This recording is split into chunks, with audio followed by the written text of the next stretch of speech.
good evening, and welcome to another episode of the all-new TTown 411 report and our community conversation. We combined the two programs together now that we're interference, we have less interference, but we're broadcasting live from McKinstry Banquet Hall, located at 5480 Jug Factory Road, here in Tuscaloosa, Alabama.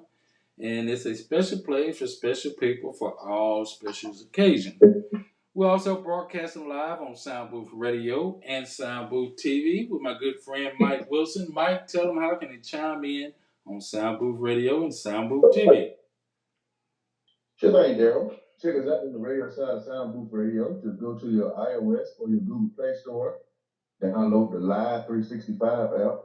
Once you download that Live 365 app, go to the search bar, type in Sound Booth Radio 06.1. That'll get you on with us on the radio side of Sound Booth Radio.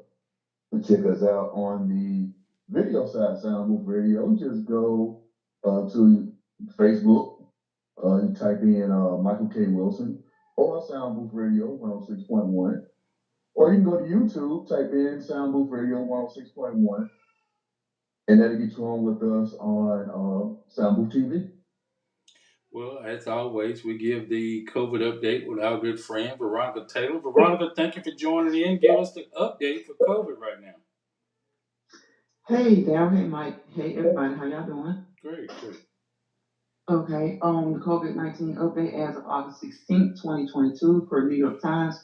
For Alabama, the latest trends: an average of 1,908 cases per day were reported in Alabama in the last week. Cases have decreased by 20% from the average 2 weeks ago. Deaths have increased by 174%. Ooh. Wow. I'm going to read more on that, but that's what they have listed. As well as the monkeypox update per CDC as of August 16, 2022, Alabama has 30 confirmed cases. Up from 24 on last Thursday, is that correct? Mm-hmm. Yeah. And Veronica, we've already talked about it. People might as well prepare themselves for this to invade our communities in some shape, form, and fashion. We've already talked about it. We talked about ways of preventing, but if you do catch it, there is this 2 to 4 weeks of recovery that people are going to have to go through. So we've already talked about that and let people know about it. We're going to go ahead and take our quick commercial break before we get on our main topic. I want to thank Miss Tina Sanders for coming in. First one I'm seeing on the program that's chiming in. We're going to talk about whatever you want to talk about, but I have a little thing I want to talk about, the homeless issue that we have, not just in Tuscaloosa, but throughout our whole country. Yeah, I mean, that's a big issue. That's what we'll be talking about. And anything else anybody want to talk about what's going on here in Tuscaloosa and throughout our country. So let's take a quick commercial break, give people time to chime in and share and care, and we'll be right back. So just stay tuned, and we'll be right back on that. And we'll let everybody join in with us during this commercial break. Mike, you're still there with me, aren't you? Sound good? Okay. All right. We're going to take a commercial break. Okay. Hello? Hey, Rick. I had to call you to tell you that the food that you brought to the party last night was wonderful. It made me think about my grandmother's cooking. Where did you get that food, brother? I went down to Thomas' Rib Shack to pick up the ribs, but when I got there, I seen that they had more than just ribs. I seen baked chicken, fried chicken, corn muffins, vegetables, apple pie, peach pie. And I looked around and I seen a sign that told me that they got chitlins and oxtails on Sunday.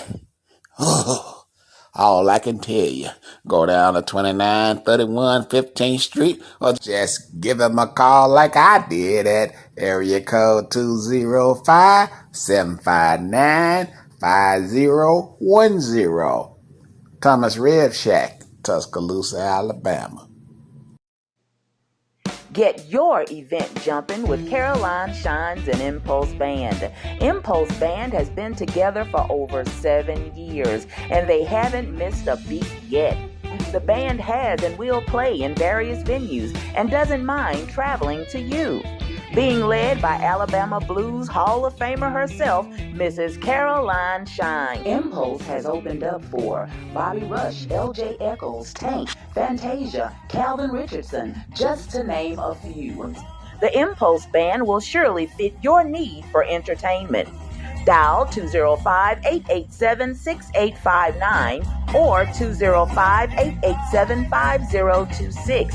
Or you can just email them at shinesbrightly@yahoo.com. Caroline Shines and Impulse, the band made just for you. Well, we're back. We just want to let everybody know. The upcoming, I got a couple of announcements. Go ahead and make my announcements right quick. Mike, are you there? I am. Okay, my phone's showing I got you on hold, so you and Veronica both are there. Okay. I don't know. It's time for a new phone, but I ain't trying to even buy into that right now. Okay, here's the announcements. On Sunday, August the 21st, there will be a Investigator Dornell Cousette Memorial Ride. Now, this is going to take place on Sunday, August the 21st. Registration is at 10 a.m. and the bikes will kick off at 11 a.m. Now, this is a 52-mile ride. 52-mile ride from Harley Davidson here at Tuscaloosa, TTown Harley Davidson here in Tuscaloosa. And it's going to lead I-2059 to Highway 11. And the address of TTown Harley Davidson is 641 Interstate Drive here in Cottondale, Alabama. $25 per rider and $10 for passengers. So it's going to a worthy cause. For proceeds will be to fund the Fallen Officers Memorial at TPD headquarters. And that's going to take place on Sunday, August the 21st. Sunday, the August 21st. And Thursday, I'm see, can I get one of the chiefs to come on the program and tell us a little bit about that and have him on as a guest on the program. I'm going to reach out to him and see if they're interested in coming on and talk more about that. Don't forget about Capri Sun. This came from a recall from Capri Sun themselves. The flavor of wild cherry. If you have the flavor of wild cherry, there's been a recall on some of theirs, and the recall is for that particular flavor right now. And they saying it was mixed. The reason for the recall because it was mixed with cleaning solution. Cleaning solution. So anyway, please, if you got Capri Suns, I know one time there was just bundles of Capri Sun that was being sold at the stores, of course, for the kids, given away for the kids. Check the dates. I think,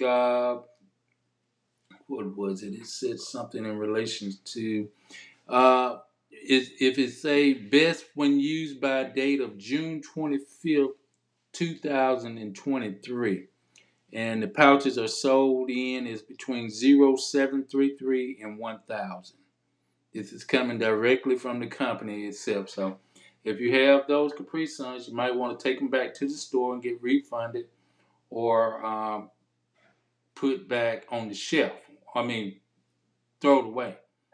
So don't forget about that. Want to congratulate the Central High School all together. But first, I'm going to talk about the Central High School flag football team, girls flag football team. They sent me the schedule, and they are playing their first game on September the 1st at Paul W. Bryan at 6 p.m. And they have, 2, 4, 6, 8, 10, 12. They have look like about 14 games. And we want to thank the coaching staff, Dennis Connor, Deion Washington, and Christian Simmons. That is the girls flag football team here at Central High School. This is their house, they say. This is the girls football team here in Tuscaloosa, and I think they had a pretty good season on last year. And we might get an opportunity, one of those games, to broadcast live right there during the football game since it's so early. It's at 6 o'clock, so I imagine it ain't a real long game. So we might get a chance to just do a live remote from one of the football teams. I mean football games. So, Sound good. but also Central High School of Tuscaloosa, Alabama, has received the national honors today as being one of the best schools. Um, I don't know all the details. I just seen it on the news that they're no longer. They say it's been a 6-year plan that's been in place that have boosted academics. They went from like 500 kids to now to 800 kids. So we just want to congratulate Central High School for being one of those tremendous trending schools of academically going upward, not downward. They are going forward. So they received a national honor. And I think one of the people said this honor is pretty much similar to winning the Southeastern Conference Championship. So congratulations to our very own Central High School of 2022. We just want to thank them for that also. Don't forget about the upcoming event that's going to take place on September the 10th, 2 p.m. to 6 p.m. at McKinstry Banquet Hall. Tina Sanders, No More Tears present. Leroy Hall, she's a street poet. She's your favorite motivational speaker. And if you're interested in tickets, please contact Miss Tina Sanders for tickets. Kendra Williams, thank you for chiming in. School board member, hey, give us a call and tell us a little bit more about that honor program that Central received today. I really appreciate that. If someone would call in and give us more information, and I'm going to put the number up there. Call Mike at 310-6067. 310-6067 if you can. Just kind of give us a little information about this award that Central High School received. But those of you that are interested for tickets for the upcoming motivational speaker, Leroy Hall, please contact Tina Sanders. Tickets are $30, but you can contact her at 716-816-8264. Please call her. She got tickets available now. This is taking place in September the 10th, Saturday, September the 10th. So please make contact with her. You sound just a little bit low on my end. Am I? Well, I'm pretty much on the other end. I mean, I'm not sure. You're good on my end. Okay. But you must be on the speaker, but of course that speaker, but on the phone you're fine. Okay. I boosted it up just a little bit. Don't forget about August the 20th at 2 p.m. at the Alberta School of Performing Arts. And that is this Saturday, August the 20th at 2 p.m. and 7 p.m. My Black is Blue. We're going to have Ms. Shana to come back on the program with us, Ms. Moore, and talk more about the stage play that's coming up on the program. So we please get your tickets. They're only $15 up till Saturday. Then you got to pay more at the door. So get your tickets. Yes. Want to say hello to Mr. Jesse Curtis, Anita Foster, Betty Hopkins, all of you all. Thank you for chiming in. And one more announcement. Aliceville Police Department is still accepting applications for police officers. Anyone that's interested in applying, you can call 205-373-2517. Also, the City of Aliceville, you can go to www.cityofaliceville.com.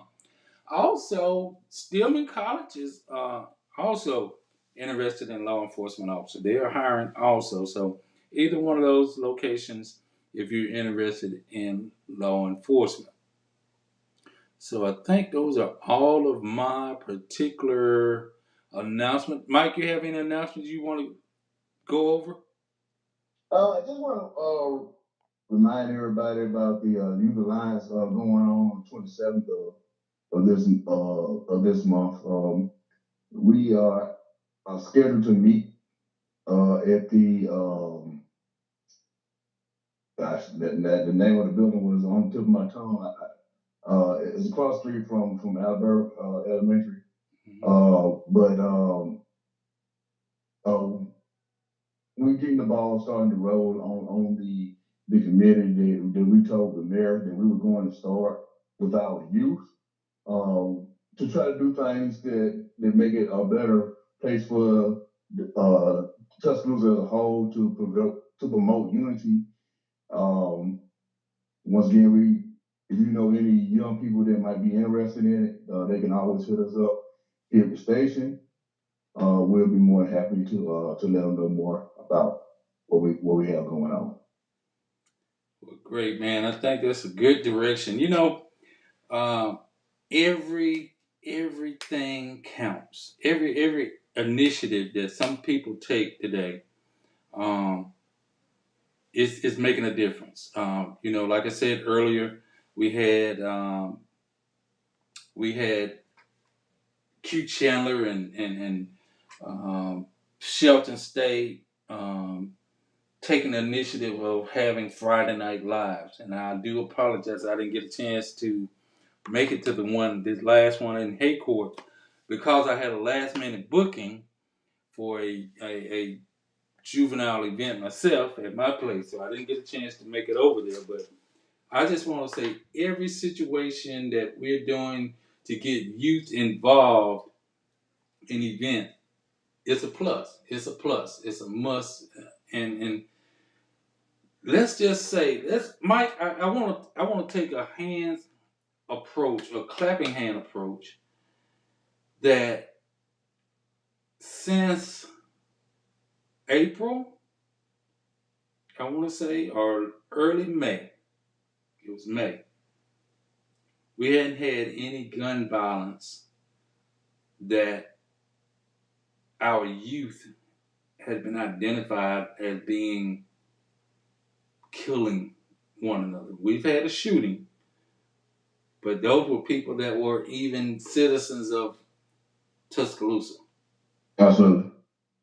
So we want to thank Q Chandler, Joseph Eatman, Deborah Miner, yourself, and anyone else has been anyone else that has been making a contribution to making sure our youth were pretty much involved this particular summer. It just a wonderful thing that everybody has played their part in making sure that we are reducing. I didn't say stopping. That we're reducing the crime of youth violence in our community. So that speaks volumes right there, just to make sure that we has set out that we're not going to tolerate it. It might be very small in some people's eyes, all the events that have taken place, but they've been effective. They've been very effective events. Um, the I just want NAACP event, the Deborah Miner event, the youth, all of this, all of those things were positive events in the community. I would like to go on regular saying that each one of these events is something that we've been talking about on this show. I know for as long as I can remember, and when we first started doing all these things, it was always said that we can't do it once and then stop. It's got to be something that's ongoing to let people know, to let our youth know that when we understand, we hear what they're saying, we're here with them, that they're not in everything all alone, and to do things to keep them preoccupied so that they don't stay just walking the streets and getting into different types of mischief. Um, is something that I think that we as a whole, I mean the city as a whole, we can do, we should do for our youth. They are are our future. They're the ones who are going to take over the city in the next generation. So we have to start grooming them to be the next leaders of the city. You're absolutely right. I had to get me a bottle of water. Throat a little dry. But yeah, everything that we've done or everything that people have done to make our community better this summer, we want to applaud everyone on that. We want to applaud everyone. I was trying to see was school board member Kendra Williams able to call in and give us the update about the Central High School getting the national honor.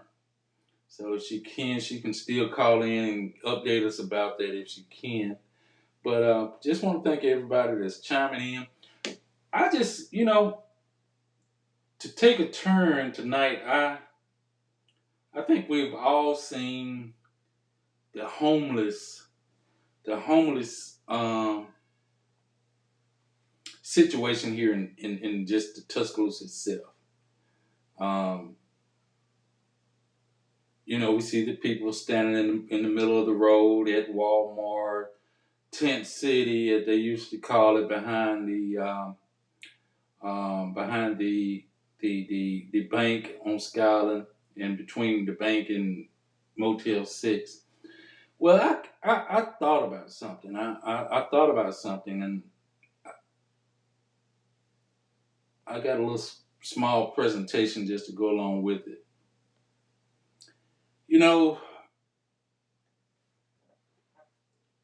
I've been thinking if we came up with something such as I know they have now don't get me wrong, Tuscaloosa have shelters. They have the Salvation Army. They have, um, uh, what's the other place over in West Tuscaloosa? I forgot the pastor's name that has a place over there. I have to think of it. It'll come to me. They have homeless shelters. And don't get me wrong, there's restrictions. I think you have to be in before a certain period of time to get in to be a part of the Salvation Army. And there's a couple pastors. I think Mike McCoy has a homeless shelter thing. And what's the other pastor's name? I can't think of his name right this minute. But there's options, but it's not enough.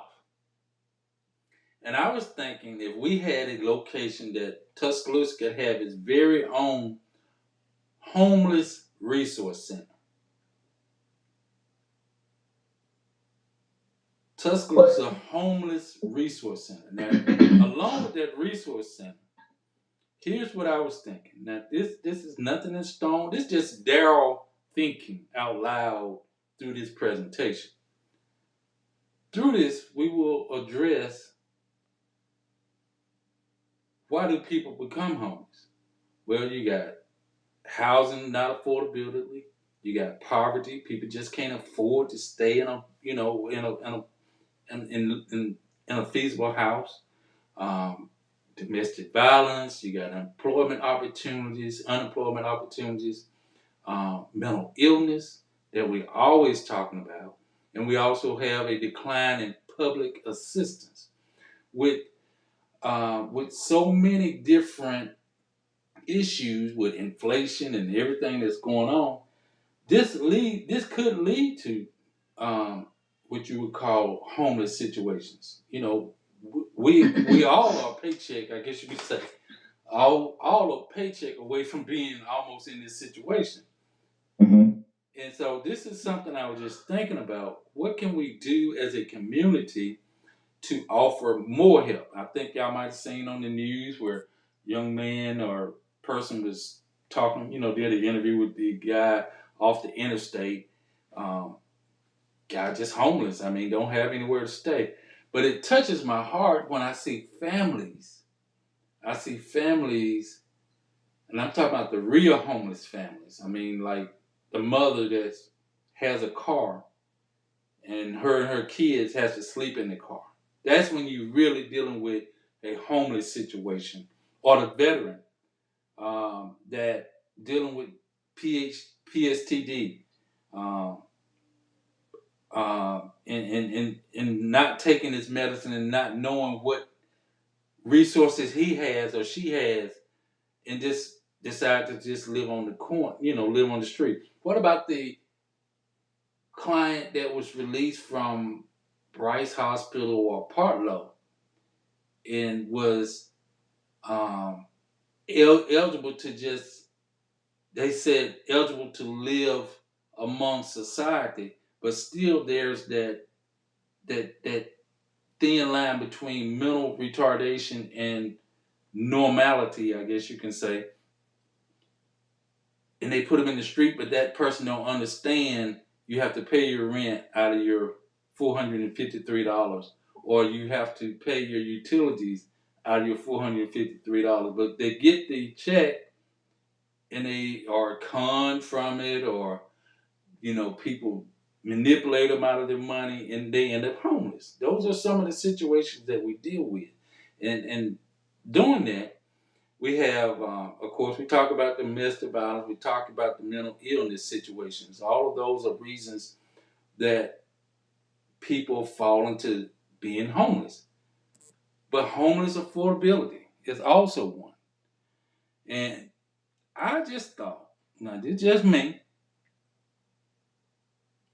me, I thought this would be the perfect opportunity for the city of Tuscaloosa to purchase that property, the old Motel 6, here in Tuscaloosa, and make it a homeless resource center. You mean Masters Inn? No, Motel 6 is closed too. Oh, really? Didn't know that. Didn't know Yes, that. sir. Motel 6 has 123 rooms. 123 rooms. Um, I think I think that's a good idea there. But like we said, it seems like you have to we as citizens have to throw good ideas out there. They have to be ignored a while, and then certain people have to go back and pick them up. And then it's like, oh, that's a great idea. For some reason, this town is a community, as a community of leaders who don't like to be told anything, and it's not telling you anything. It's telling you something for the betterment of the community. I've been thinking, and I'm like, we have been in this big uproar about a lot of properties. What about the YMCA? Like you just said, the Motel 6 is over here. It will cater to those people in that area. Or it could be the major resource center. What are they going to do with the Masters Inn? And then the local YMCA is so bad.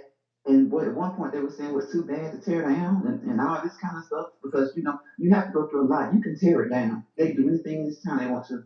Why can't that be a homeless shelter for those who, when the storms break out, you can't run all the way over to the Motel 6. Right. Or if you're at the Motel 6 and they put the center at the YMCA, you can't run all the way from Skyline over to the west side. I mean, like you said, there are other shelters, but homelessness is a problem. They're under that viaduct. The viaduct is newly built now. How long will it be before they're trying to live around that area? And that's a kind of dangerous place for someone to be trying to live at night, or it doesn't matter if the traffic is low or not. It's just a dangerous area. It has a lot of lighting, but it's not a good place to be trying to live. And then the other places, you know, it's just a lot can be done with some of these buildings and that are just sitting, or some of the properties that's just sitting. And they always saying they have no money. I always go back to when C-19 money was given to you guys. Y'all wanted to do everything from the state of Alabama to build a new capital to building prisons with C-19 money. Mm-hmm. They're still saying Alabama has $88 million, and I know Tuscaloosa's got their share of that. Yes. That has not been used. Why can't some of that stuff y'all reallocate money for everything else to when you want it to be reallocated to places? Why can't it be used for something like two homeless centers? Like I said, two places. Some places that we have, of course, could probably be converted when it's bad weather. I don't know what they do at Gateway, but I'm just thinking about, in other, like maybe parent facilities. But I'm thinking about like the YMCA is just sitting there. There's always an excuse for why nothing is being done to it, or hell, I don't even know. Excuse me, I don't know at this point if who has. They have it. Convert that into a place where they can be also off their resources can also be offered for those who are homeless or catching hard times or whatever. And you always talking about money. Like I said, I'm gonna always go back to the money that was given. So many people didn't get the housing assistance, the rental assistance, the bills. They did not get it for whatever reason. They did not get it, and it's being reported as of even a month ago that there's still $88 million Correct. available. $88 So million. if people aren't using it, being used for something to help communities. Yes. This would be a perfect opportunity. This could be a perfect opportunity. Like I said, it has 123 rooms. Now, I'm not saying make it I a. just want to say real quick before you get into that, Daryl, Mhm. that this proposal has been made before. That proposal was made when the Masters Inn shut down over on Metfarland. Mhm. When they shut it down, they said it can be used because a lot of homeless people were staying over in that area anyway. It can be used as a refuge for people, and it fell upon deaf ears. There's a lot of units over there as well that they could have been used. Um, I don't understand once again how we sitting here on this podcast can come up with such ideas. And we know that a lot of times we have people of power listening, and it goes in one ear and out the other. Like these are things to help. This ain't to help not one person on this podcast, but to make Tuscaloosa itself better as a whole. It upsets me a lot that when there's something big that's coming to town, they find a way to makeshift a place Well, for homeless people. Mike, let me. Birmingham did it. LA did it. You know, when they had the Super Bowl there, Mhm. they piped all those homeless people from around that stadium because they didn't want people to see the homeless people as they came in. Birmingham did it when the World Games was there. And They can find a place to put you when it's beneficial to them. It need to be beneficial all year round. well, Mike, that's what brought my attention to the homeless problem in America. Um, just to think about the fact that um, Birmingham built little boxes. They kind of made like dog houses Mm-hmm. to shelter them away from the corners. That's right. And I found that to kind of be really degrading Absolutely. to put people in little box dog houses, I guess you can say. I think some of the people probably had more pride to themselves to say, look, I'd rather for to stay out in the weather than to be just kind of sheltered for 22 days and then you come back and take them up. I guarantee they took them back up. Oh, definitely. Once again, I named those two cities because those were the two cities that it was all in the news that they did that for the homeless population Right. for those two big games. LA County did the exact same thing. Mm-hmm. Those people had to tear down their tents. They built those little makeshift homes and everything until after the Super Bowl. So True. it was like, hey, y'all, LA is this great place.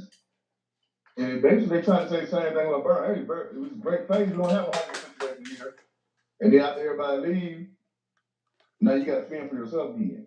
If you're able to do it for a big game, for a big event, sporting event, you should be able to do it year round. But here's the thing to fix homelessness, or here's an opportunity to try to get rid of homelessness at some, at least take more people off the street. Let's say this resource center, and that's what I wanted to say is a resource center because you have a temporary place for people to live, but you also have a place to help get jobs for these people, mental health if they need mental health, if they need health care, a veterans affair. You talking about public assistance, even if they have an addiction problem, you can make reference to these sources that people can help these particular people that need a stepping ground. I mean, sometimes it just need just a stepping ground to get back on their feet. But to just I applaud all the companies that are doing something now. I do. I applaud. I think it's Jesus Way. I can't think of the pastor's name right now, but Jesus Way and Mike McCoy. Um, they both offer something for homeless, along with the Salvation Army. And I agree. Yeah, you got to have stipulations to manage something of this magnitude, because you can't. You don't want a battered woman or man that's suffering through domestic violence being able to be sought after. Of course, you don't want to mix sex offenders with, around children or people or whatever the nature might be.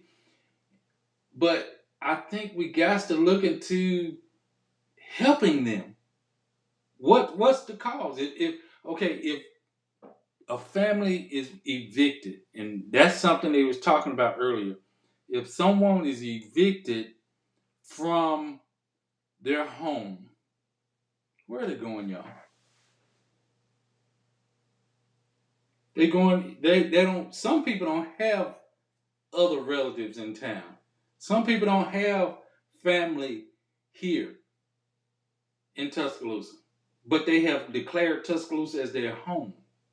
And if we, and I'm gonna tell you my personal opinion, I think the 60 churches in Tuscaloosa should adopt this, because they are all nonprofit organizations, or consider this as a nonprofit organization um, project, and offer something of this magnitude to the city of Tuscaloosa, and let the city of Tuscaloosa be the model for society of utilizing 123 rooms to try to help curb homelessness in your community.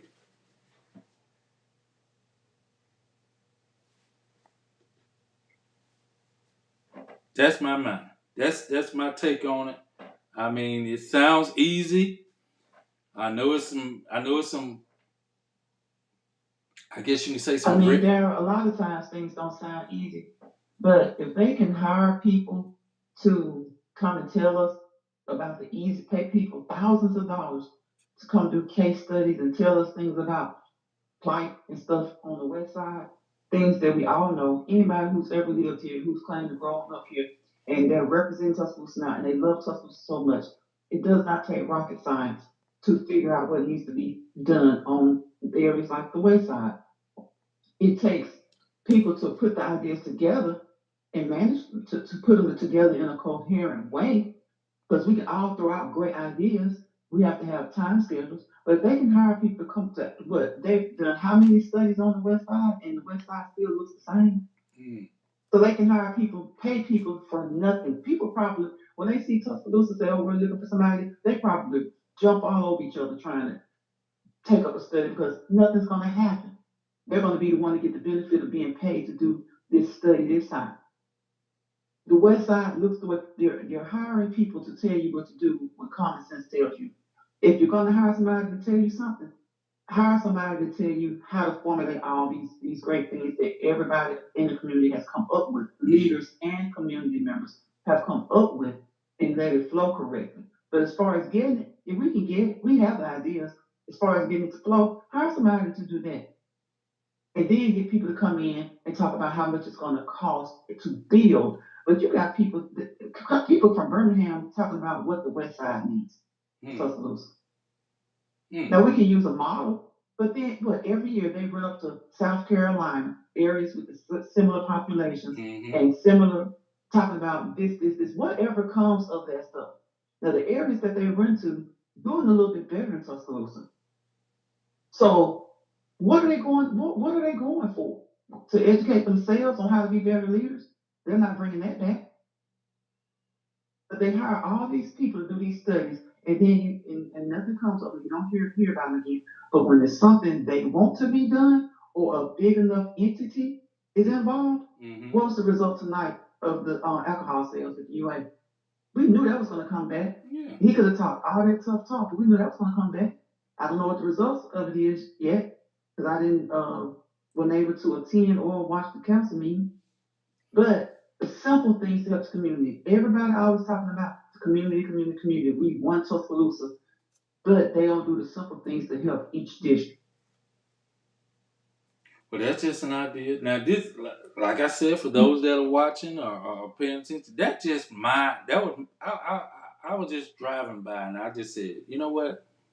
That location, even though it's private property, acquired, acquired. Like you said, we got $88 million that the government gave us to use, and this will be the perfect answer. Rent it. Right, rent it. If they have to rent it. Yeah, it will be the perfect answer for a lot of people to be able to say, hey, I started off at Tuscaloosa Homeless Resource Center, and now I'm on my own. I have my own place. Because Tuscaloosa Housing Authority, of course, HUD, all of those things, they're there to help um, fund families housing, provide them. But how long is the list? Every time we turn around, Extremely long. it's extremely long. It's extremely long. And let me And read. even those outlets have qualifications that a lot of homeless people may not meet. Exactly. You have to have certain incomes for some of those programs. Exactly. But if we talk to them, since there are so many people that's homeless and there are so many jobs of people that's hiring that need help, why can't we get this person? Let's take this person off the street, give him a place to stay, clean him up, give him a opportunity for a place to live, help him with transportation, or give him access to McDonald's across the street, all the restaurants in that vicinity, all the clothing stores in that vicinity, all the gas stations, all of them got signs up saying now hiring. Hey, Daryl, we got Miss Sheila Willis on Willis. I'm sorry, on the line. Hey Sheila, how you doing? I'm doing great, Mr. McKinstry. How you doing? I'm good. I'm good. Talk to me. Okay. Talk to me. What you think? Well, you always got one in the bunch who I sympathize with the homeless, but I've worked with Para as a um, worked with Para and as a park ranger, and that was one of our biggest battles. The homeless people sleeping with their backpacks and sleeping in the park at night up on top of the where we eat, Mm-hmm. Mm-hmm. and taking a bath in the bathroom, leaving their rags on 15th Street. Mm-hmm. And I'm getting to my point in a minute. Go ahead. On 15th Street at Shelby's Park, those clothes that you used to see out on the flowers, like the bushes, they were drying. Those were from the homeless. Okay, and the right across the street was emergency services. And I used to sympathize with them. And Daryl, you know that we have worked at the police department before and we had pulled out our money, feeling so sorry for homeless people or people who give us stories before we learn the ropes that we're being pulled and yanked. Mm-hmm. No gas, no blah blah blah. Listen to this. And I was sympathetic too. But I've learned that it is mostly a mental health issue. Those homeless people have more money than you got. They have shit, those families. You can't tell a person. I have a sociology degree. I've worked with Indian Rivers for years. I worked with juvenile court with Indian Rivers for years. You very seldom can tell a person that they have a psychiatric problem and they need meds and to stay and be med compliant. You have med compliant monitors where they have to go and be checked and blood work to give. So what I'm saying is more of a mental health problem.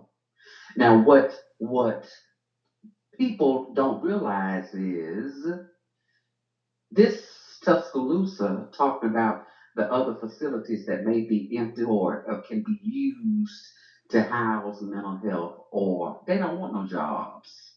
Just like supposedly people that's walking around here today that's freeloading off their girlfriends or moms or whatever. They don't want a job because they're already getting a check. Say for instance, Miss Mary. She's a rich that stout lady. Everybody see her. She's moved over here now on Skyland Boulevard. She and her boyfriends. You will see a Caucasian guy one day. You will see a black guy the next day. They'll be drinking from the package store, and they have that all. She have everything she needs. Okay. Oh, homeless person who wants to be homeless. I don't know what it is or what they call that. I should have uh, called somebody and asked them what they call that when they nearly. I've had surgery. Well, when they away from the family, when they choose to eliminate themselves away from the family. And you know those people have family members. Okay, working with that time that I work with Kara at 5:30 in the morning, I don't have to be on duty.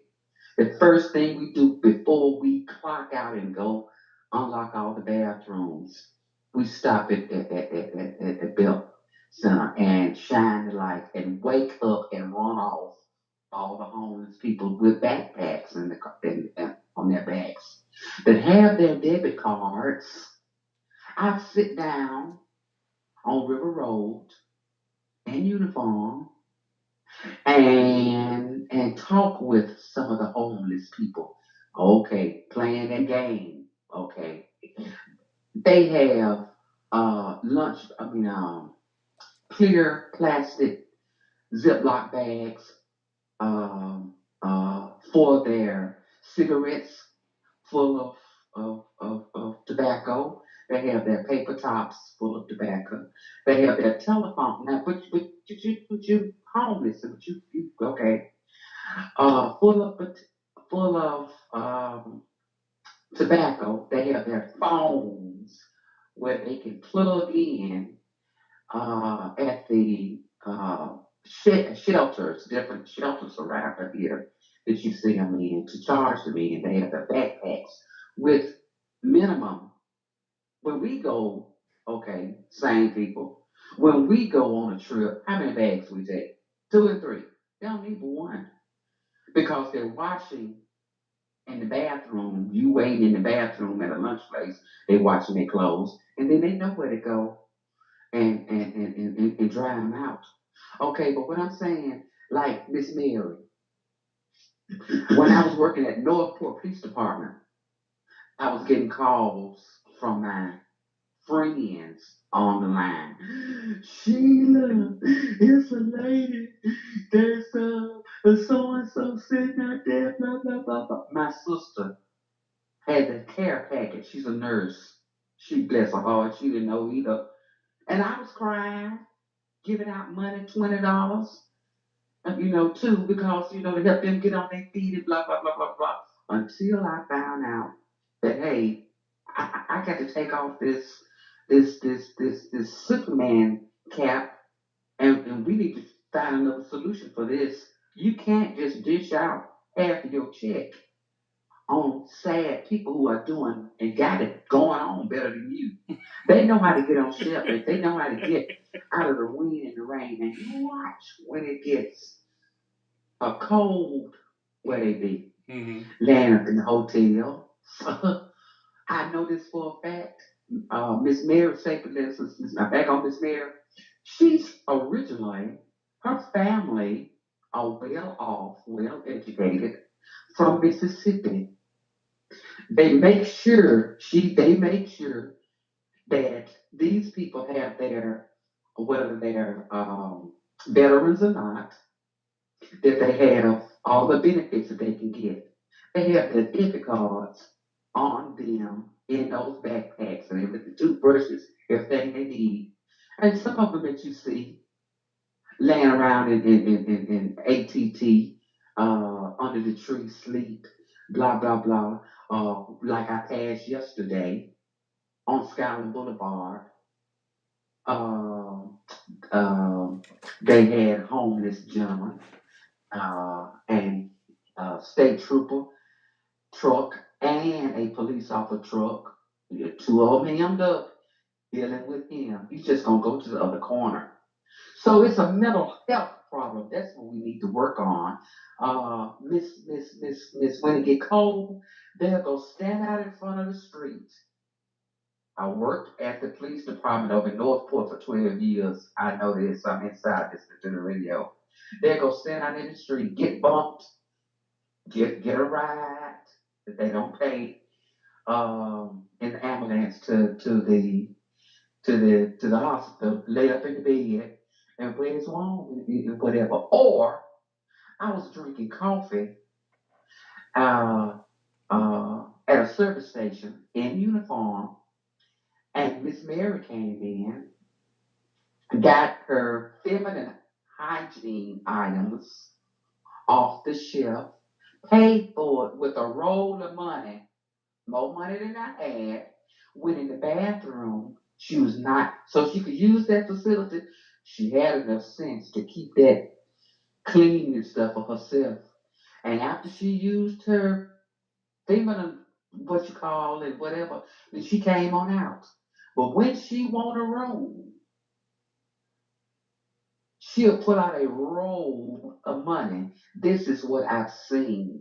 So when homeless people supposedly have signs at Sam's, I'm kidding you, on the side of the road, and they bigger than me, I'm 222 pounds, 5'9". And they larger than I am, and stomachs rolling down when you can't see. They eat from somewhere. So reaching out your pocket and putting up to the car, giving them something.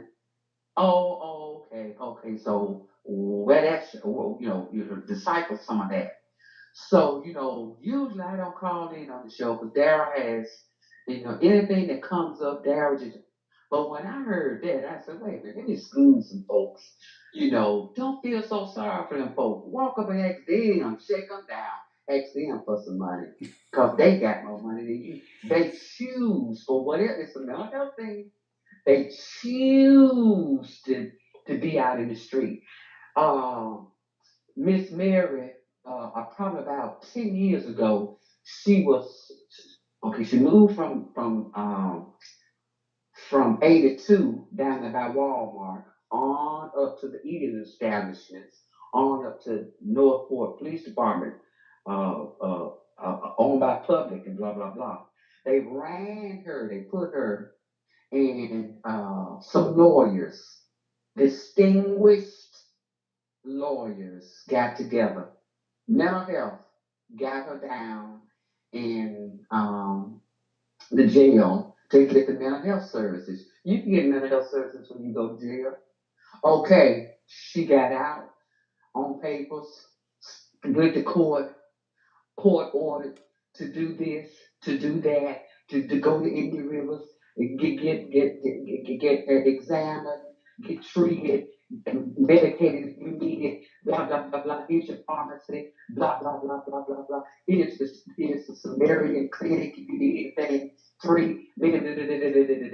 But her family in Mississippi are well off, and she's moved from there. And you need to tell me, no, all the family, all the homeless people that you meet around here, they don't have in quiet and whatever.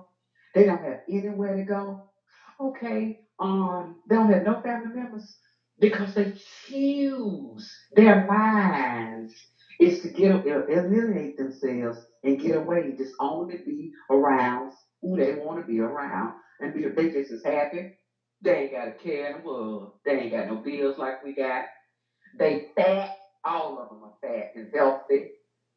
So they're in a better position, in a sense, than we are. You are not going to see those people homeless in the wintertime. If you do, they tote grocery. Oh, okay, if we fight it buy grocery, they tote grocery. So then I just wanted to share some things with you. Okay, on kick on where yes, now see whatever it is where they made the videos, JBC Road. They had made them a homeless community back off in the woods. Mm-hmm. Mm-hmm. We didn't know it. The, Somebody was with me had to slow the car down and show me because you pass that road, you're so busy watching where you're going because people coming out of there so fast with getting the food, going to get the food, the trucks from the truck stop and stuff coming in, and you're not seeing it. But slow down and smell the roses. Some of those homeless people that I've cried about, shell out money to,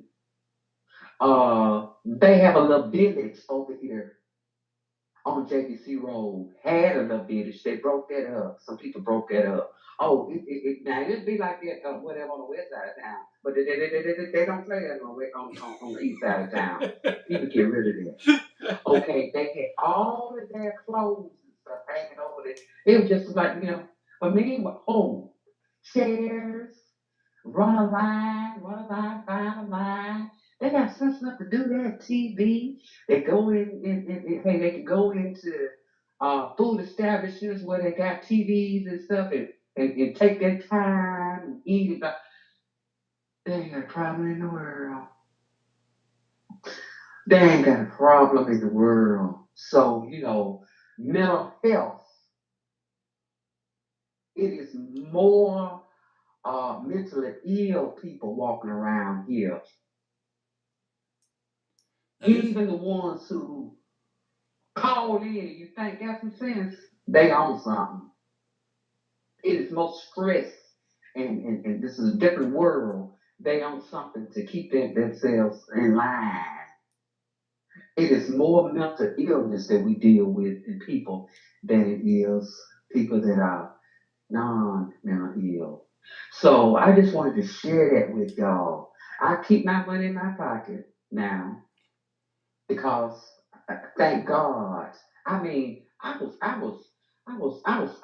going through a divorce, fighting a $620 house note by myself, $3,000 worth of bills. I was fighting, working three jobs. Darren, you remember that? I remember too.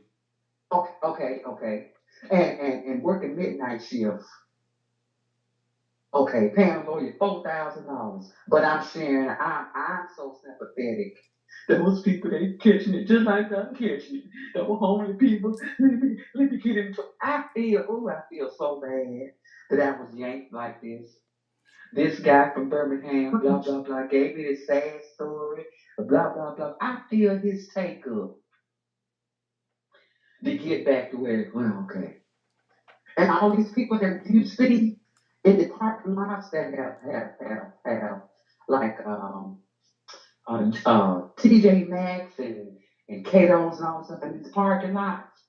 That tall, I don't know if she's a man or a lady. Well, she's supposed to be a lady.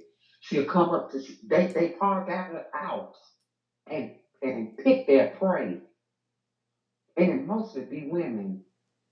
And I shop with I like older girls, older ladies, seasoned elderly ladies, because they have wisdom.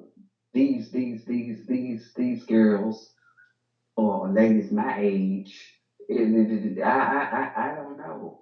But anyway, here I am. This was probably 6 months ago. She come with this. Could you give me a little bit some because I just my mama died at DCH and I'm trying to get back to Birmingham to to help help bury her with my family and stuff like that. Okay, my other girlfriend, elderly, reached in her pocketbook and I was saying, hey, don't do that. I'm up on it. I left her. I'm up on the I'm up on the sidewalk about to go in the store and I holler, don't do that, don't do that, don't do that, don't give nobody no money, don't go in your pocketbook. Because they could grab that pocketbook and leave. All right, she put that game too.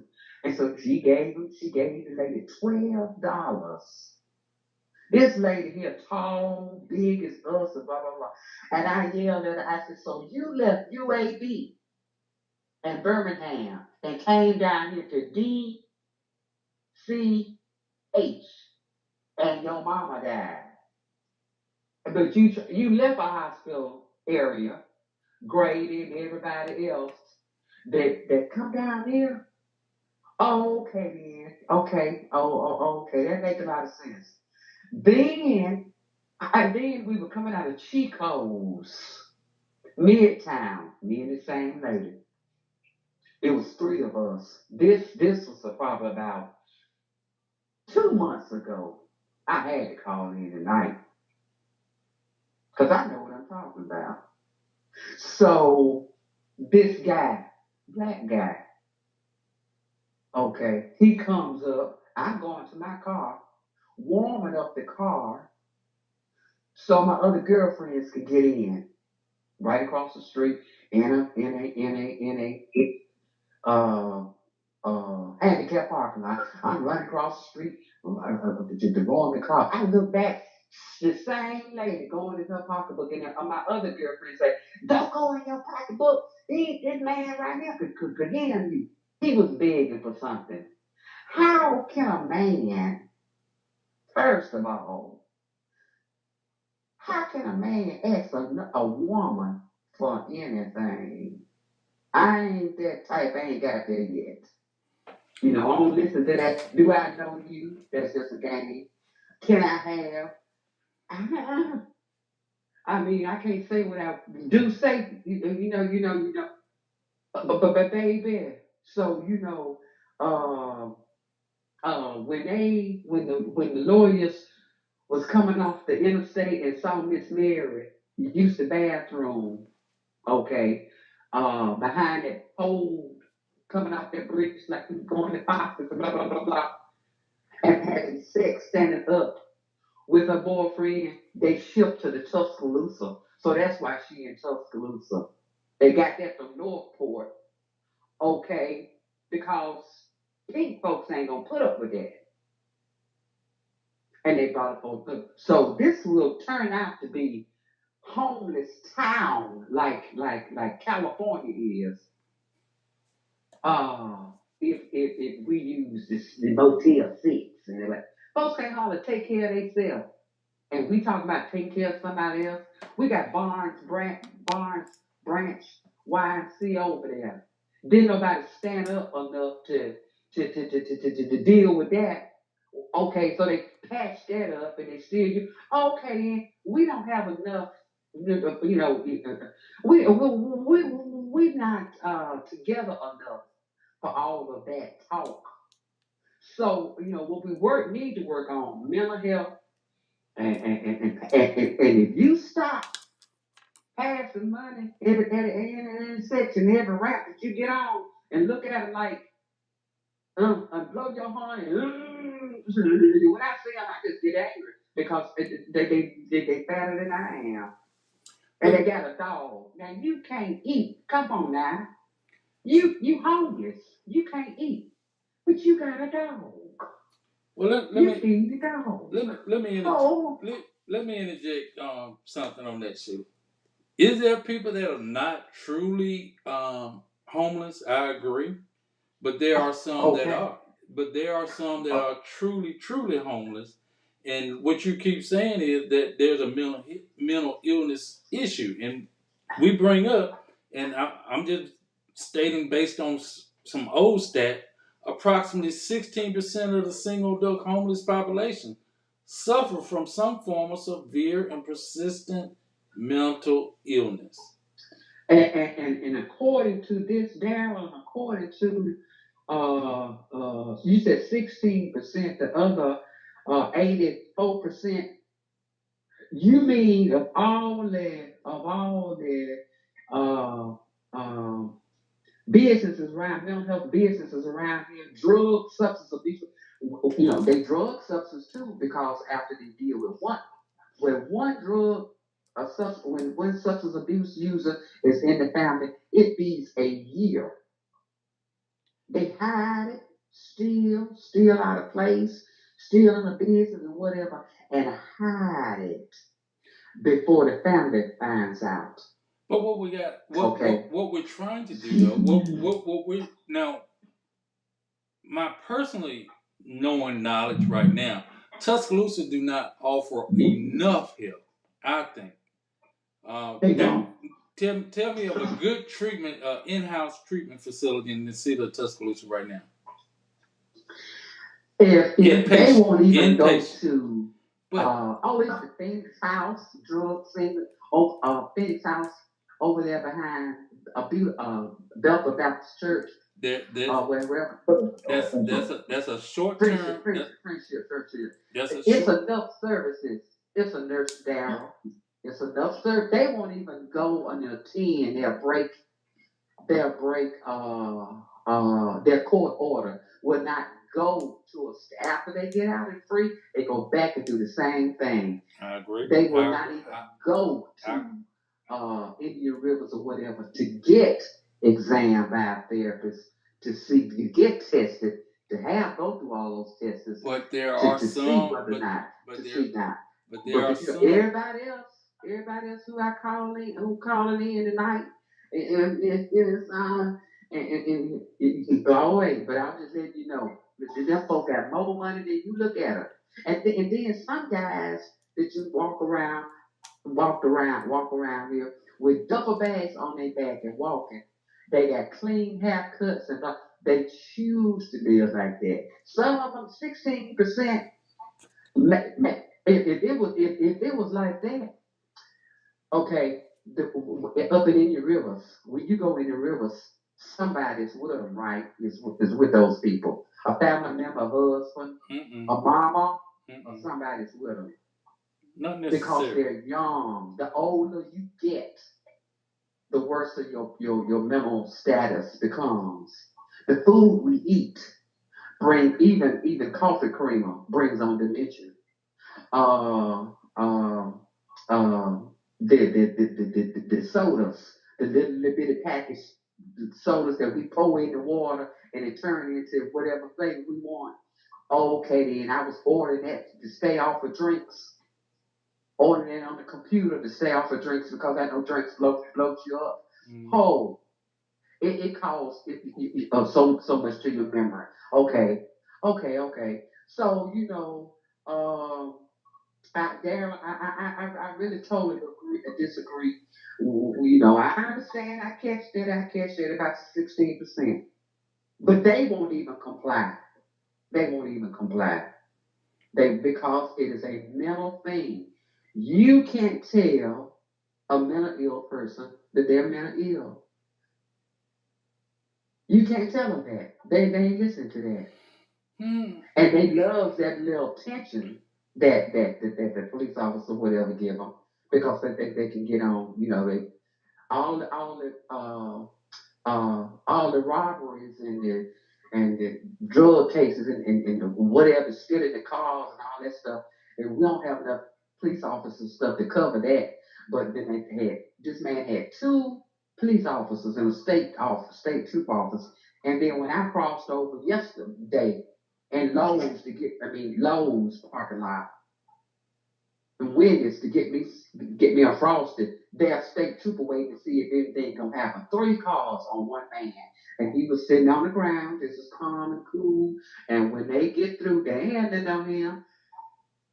They couldn't arrest him. He don't know that right. When they got him to move, all somebody called for is for him to move. He's a homeless man over here. Here, And, here, and when they move, and we know that, the law enforcement know that, move and get it, then we go on, and that's it right there. So here's the solution to that, though, Sheila. If we had that resource center and the ordinance put in place and enforced that you cannot be standing on the corners asking for money, it's a city ordinance, because we have a reference center to either help you or ship you to another location. That's the answer to it. Okay. People do have rights. They can walk around where they want to go.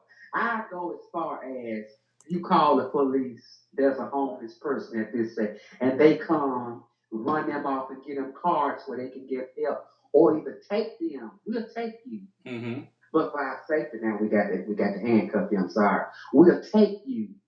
Okay. Say for instance, the Salvation Army. Mm-hmm. They won't even stay at home. Salvation Army. They won't even try. I got a girlfriend. It's over the Salvation Army. They won't even try. But the ones who their mamas and the girlfriends and whatever that put them out who won't pay their rent because of substance abuse, blah blah blah blah blah blah. They'll stay there in so many hours. They got to get out. Then they come back and blah blah blah blah. But they don't even try that because they want to be by themselves, their minds. We can try to start. We got to start But somewhere. baby, a little city, a homeless folks, where you gonna see that at? Outdoors. You ain't gonna see it in no building. It's gonna be outdoors. You're not gonna see it in a building. Okay, so maybe I didn't make it clear. This is a resource center. It ain't it's not a location to say, oh, we're gonna put you up for a long-term housing area. This is a resource center to say, okay, Sheila, if you're not able to provide for yourself and your family or yourself and your child, here's the opportunity. We're gonna help you find a job. We're gonna turn you on to the Tuscaloosa Housing Authority. We're gonna try to help your child get in school and maintain. In other words, we're gonna give you all if there's a health care issue because you're not taking your medication because you can't afford it. Well, let's help them with the medication. If there's and then once you start taking your medication, you've seen people off their medicine, but you're seeing that same person on their medicine also. And they're told. Okay, so you mean to tell me these people right here that you're talking about, they smart enough to know about the help they can get. Okay, now that means they can get a check. Wait. And they might be getting a check. What I'm saying is, what I'm saying is, the way I understand it, you can't get a check unless you have an actual physical address. They'll use somebody's address. You'll get tired of that kind of person too. But they also have a debit card. Debit card, you can go anywhere you want to go with. I've seen them. We know there's people. We know there are some people that are conning. I understand that, but there are some true homeless people in this town, in other towns. There are true people that are homeless. Yeah, I've seen people that holding a sign up. I'm got kind of like okay. I'm gonna tell y'all like this because I'm trying to boost out right now because I'm a mental health nurse. Go ahead. I'm just because I understand what Miss Sheila is talking about, and I understand from just listening to her for maybe 40 minutes. It sounds like some of these issues and encounters she has gathered due to her personal encounters, and that's fine. That's how we are in life. But if I were homeless, you can bet your bottom. I'm an educated woman. And we all, as I always say, we walk the line between sanity and insanity every day. Those of us who are, quote, normal. Look at how much we say we don't want to take medicine. People who are mentally incapacitated, do not want to take medicine. It makes them feel a certain type of way physically sometimes. It makes them feel a type of way mentally sometimes. And just because some of the families have money, we cannot always know what those family dynamics are. I saw a young white guy who was homeless. And when the officers learned that he was the son of millionaires, they were outdone. But there were poor family dynamics. This has kind of turned around into bash the homeless, and I've been messaged that, and I tried to be quiet about it. But every situation, and I know I've had some encounters where they tried to hustle me. I know they hustle. If I were homeless, you bet your sweet bottom dollar I would have some hustle in me. I'm gonna hustle because I'm homeless. There are those. See, this is kind of like a thing of, from her perspective, it's just like in a classroom. You act up the good stuff with the bad. But I think what Daryl's conversation is about is trying to direct and influence the good. It's like Miss Patricia said, she's been trying to do that. We all know that there's a hustle in everybody. And let me tell you something, homeless people do have mental issues.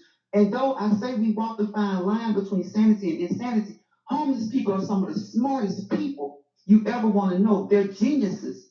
But that does not negate them from needing help at some point in a period of time. We cannot go into homes of every homeless person or their family lives and know their dynamics. Are there some who are going to take advantage of the situation? Yes. But guess what? Those will be the ones who won't come back to the resource center. So what Darren is talking about is those who will come back, or sometimes those who won't come back because they don't even know they have to come back.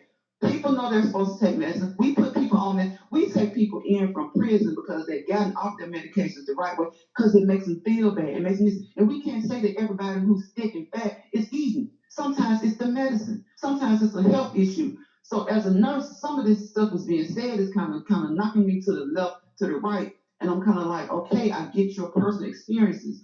I'm that same way. And when somebody corrects me and has to open my eyes to it, sometimes we have to have our eyes open a little bit. And I know she said she used to help people, she used to give money. If you don't want to give money, you don't help. There are other outlets, there are other alternatives. But to place this conversation to me sounds kind of like replacing everybody who's homeless in a box. That, oh, they get money, they get this. Yes, they do, and they should. But some of them are misusing their money because they don't stay on their medicine and they're non-compliant with their medication. And so, yes, they go left. Some of them, you try all you can to help them, but they go left. And the ones that stay in certain places. So, okay, but I think what we're focusing on is the ones who don't have family, or who, if we think they got millionaire families, the family dynamics don't suit. You never know what has happened with a person. You don't know who's the black sheep. You don't know what has happened with family dynamics. Some people have millions of dollars, but they're not giving family a penny. I understand what you're saying. I had a case while I was working at Farrell where this Caucasian girl was from Peterson, but she hung out around on the benches at the library and at the picnic grounds.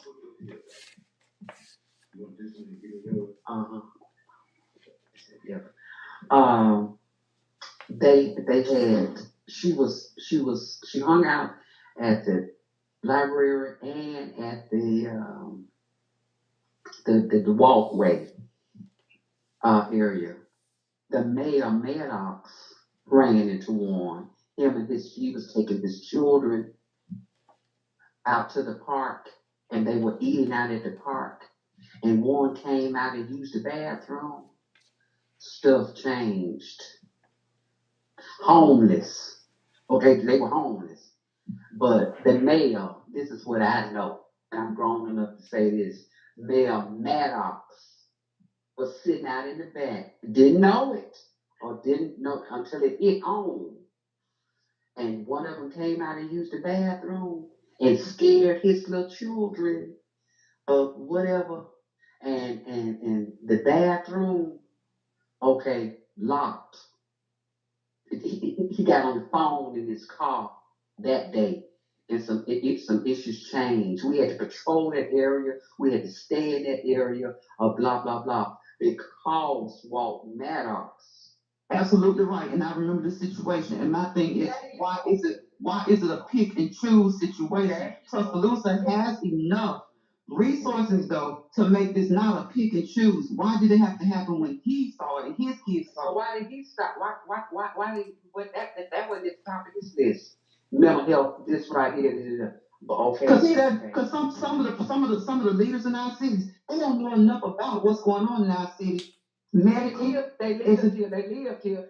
But what I'm saying is, when I say they don't know enough, what I mean is they don't dwell enough. They know, but they don't want to know enough until it affects them. Yeah. So they don't even listen to people like us when we're trying to tell them until what it comes out and he sees it. His kids saw it. But my thing is, that should be example enough for him to do the right thing.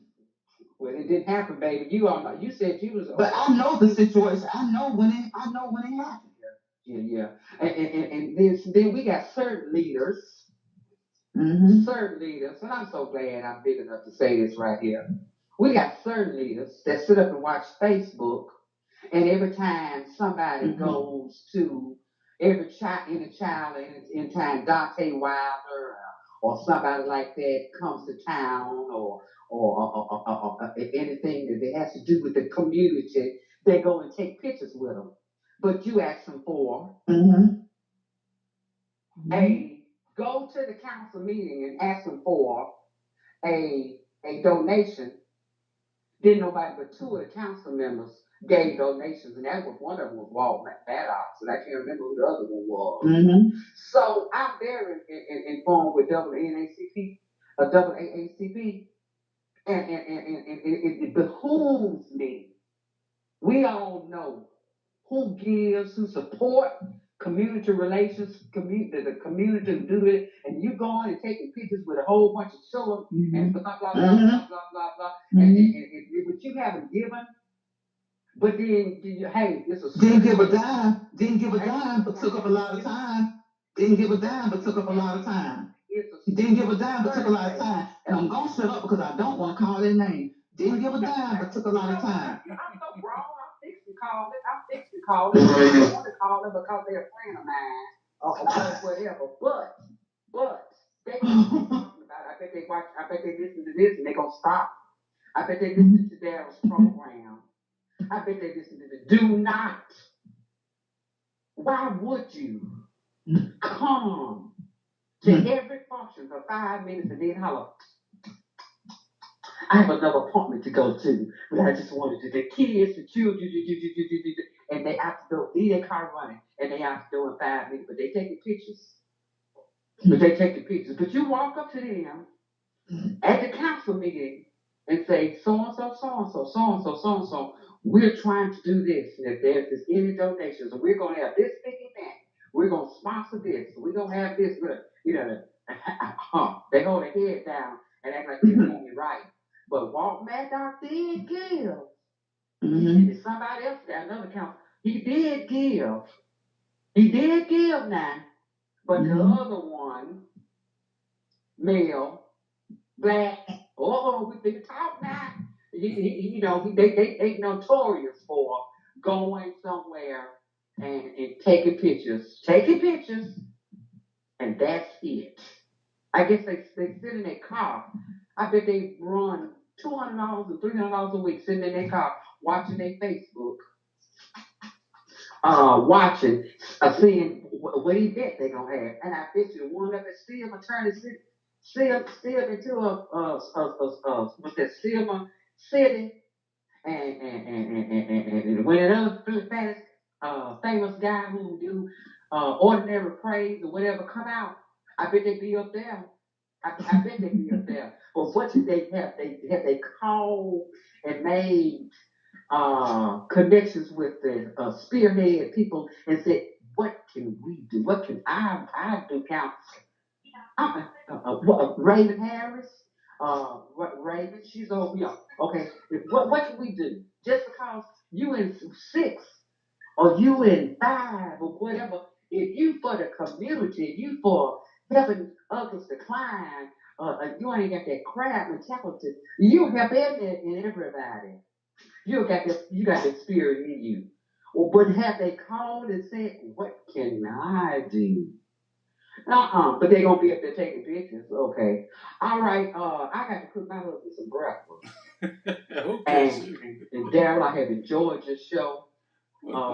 I'm retired and I slept all day and all night long, and I woke up at 7 o'clock and it was light.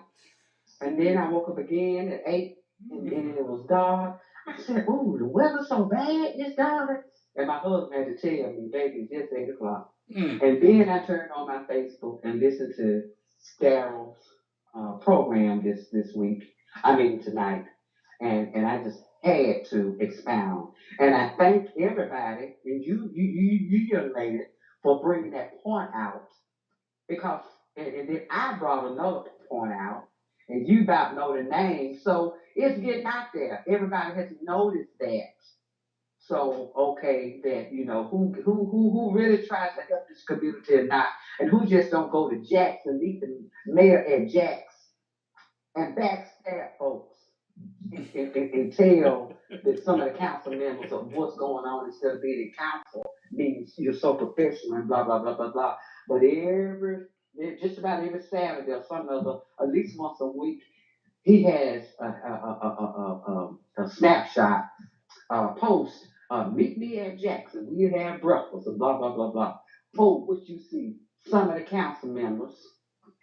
Oh yeah, we discussed this last week. We discussed this and we discuss this all the time. We discussed this particular incident in detail last week. Well, one of the council members, council six, and I remember, and I worked in seven, and I live in six. I live in Woodland Hills, and that council member failed. I worked with him at some police department. I know exactly what he is. He traumatized me, and I was going through a divorce when this happened. How are you? You have now usually, Daryl. Usually, when guys or anybody else asks, they'll say, hey, I need to go upstairs and check my mailbox. You can do that after you turn. You turn in the paperwork. They have checked it. You turn in the radio. You fix your reports and blah blah. You just waiting on the time, and then you have certain guys or guys that say, I'm going upstairs. They wind up in CID talking to somebody else or doing it. They don't come straight go back on or going around to their car and get out and do that. Okay, my mom, double amputee. I asked to ride by myself on the west side, midnight shift. I grew up on the west side. I retired, not a bullet in me because I treat folks right and the Lord protects me. Okay, I no, not that wasn't it wasn't that many clean bath. It wasn't no clean bathrooms. I turn in at the end of the shift to Phil and say John Phil and say Lieutenant Phil. I think it was Lieutenant or Captain. Lieutenant, because I made a complaint to, to Captain Jones. I said, Lieutenant Phil, I need to go to the bathroom. And turned to go to the bathroom. Oh, he looked at his watch and said, you got 4 more minutes. Then you can go anywhere you want to go. Well, I said, there's not many. I worked the West Side last night. There's not many clean restrooms. I failed myself to be able to use this clean facility. That was, I could point at it and touch the door. He said it again. The room got quiet. The only reason why I didn't deal with that like I should have, because I was dealing with so much and trying to stay in that place and paying Bob Prince now. So, but when he came back, he I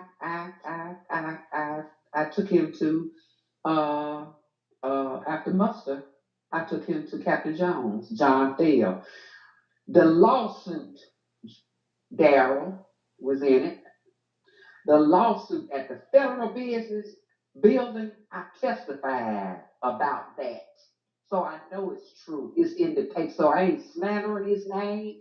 Come on with the suit. We got you, baby. I got you. He ain't gonna do it. And I said it on the whole neighborhood watch uh uh post that we have. The same thing. If you feel that way about somebody, he told them, Sheila, thinks she better than anybody else. All these guys around here treat her. Our sisters, didn't nobody try to date me. Didn't nobody. Daryl and everybody was my sisters or was my brothers.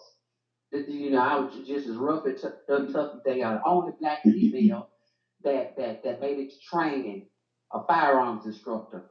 So, you know, I was just as much of a boy as they were. Mm-hmm. But if you feel that way about a black person, you won't let them use the bathroom 3 times. You got 4 minutes. Oh, okay then. So, but now he is one of the ones that hang out with Maddox at Jack's and cross his legs away from the table at council. Okay, so now you can talk about what you want to talk about. Tell on who you want to tell on. And I heard him say it. John said when we was at the police department in front of all the muster folks. I saw him kick another officer, McCool, who's still living. Connie is his wife that work at city credit union. We saw him kick a supervisor kicked. Okay, so I heard him say, if anybody know anybody has doing anything, so I can tell me, and I'll tell the upstairs so I can go up higher. I heard that. We all heard that. So that's the kind of folk. And I know this is another subject, but that's the kind of folk that we got. Talking some city councils, working in our city councils. But my husband came to the door twice. That means I need give me some breakfast. You gotta go at 8 o'clock at 9 o'clock at night. We got, we going to. So we just need our breakfast. And I love y'all, and I talk to you later. All right. Thank you, Sheila. Bye bye. Once again, we want to thank you. If you'd like to call in, 205-310-6067. That'll get you in contact with us. Or 205-826-7661. If you got, let me just read some of Patricia Sunshine Williams. She does a program each and every year in relation to helping the homeless. It's in December, and she does Keep Warm with Love. Sometimes she give out hats, sometimes she give out gloves, sometimes she give out socks. It just coats, whatever she can help with. And she also do things over at the soup kitchen. So each and every year, contact Miss Pat Sunshine Woods, at 887-4181. 205-887-4181. That'll get you in contact with her. And that's she does coat drives, hat drives, glove drives, whatever she can do to help with the homeless. Is everyone honest? No. Are we doing? We know that there are panhandlers out there that go out there and their main objective is to sit there and prey upon people's kindness. I used to live in Florida, and that was one of the main things that they told us about the panhandlers. They'll sell you a newspaper, and if you look at them at the end of the day, they go jump in a Beamer or a Mercedes. Same way in Texas. I was in Austin, Texas. Same way. Same thing. Yeah. But I mean, y'all, it's like that everywhere. They like that everywhere. They go from downtown New York bad and get in a pair of Uggs and Mercedes and stuff to uptown. We know that. But now it's kind of like, I'm drained like this. That's what I'm saying. It's not. This is not everybody. This went from something we were talking about trying to help those who truly need it to, like Kai said, you can't paint everybody with a broad brush. You have people who may have on Nikes and a nice suit, and they still may be living family to family. They are homeless and they don't have mental issues. There are other reasons besides mental health that people are homeless. Just like there are other issues besides one or two things we could throw out for any situation across town. And I don't know. It's just somebody may call in and may not now, but it's supposed to be like, what can we do to help those we somebody's it's just like somebody's always gonna slip through the cracks when you're going through through things that you're trying to help people, somebody's always gonna slip through the cracks and get missed and they don't get the help. Or when you're helping people, somebody's gonna always slip through the cracks and get the help who doesn't need it. But we gotta focus on the greater good and find helping those who need it. I agree. There's always going to be. I would hope I would never be homeless. But if I were homeless, I would have a hustle mentality too, to some degree. Like Am I gonna? Am I gonna relieve myself in front of kids and all this kind of stuff? No. But and I remember that situation. But that's kind of taking the conversation back. We always know these leaders. We talk about this every week. They know what's going on. But we're talking about things we can take to them. And the more we take to them and then they reject, that shows us what we need to do when it comes to them and where their positions. So the I question want to is, say that homeless people, they have to be innovative. Like they eat stuff that we won't eat because they have to. You have to be They innovative. make their own little what you call shack towns because they have to. And they do that because it's safety in numbers. They don't feel like nobody gonna mess with a bunch of them. And the fact that she said that they got a dog. Most of them people have dogs because that's their only companion. That's their only friend. Their only sort of security. And they will feed that dog before they feed themselves. And people have gotten to the point where they're making doggy treats when they make them. To somebody else, if you don't want to do that, don't do that. But we have rich people who leave millions of dollars to dogs. Yes. Well, no, the dog can't do nothing with it. That's just how some people feel, and it may be about the way they've been treated by people. It may be, and you know what they're gonna do with that money. The state's gonna probably eventually end up getting it because how much can you do with millions and millions of money to take care of a dog, or somewhere it's gonna be used for something to benefit animals. My thing is sometimes I used to be that person that was like, they got a dog though. You know the dog hungry. I do still have thoughts of how can they feed the dog, but like Mike said, sometimes they feed the dog before they feed themselves. A dog can move around and find some on the ground to eat. People throwing out littering as they should not all the time, throwing out McDonald bags and all kinds of bags. That dog or a cat or whatever is for companionship. I don't think I would have one, but then you don't know. You don't know how long when people don't have family in the area.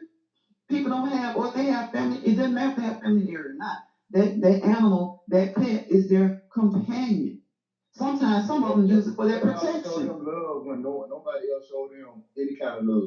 And then they're living on the streets.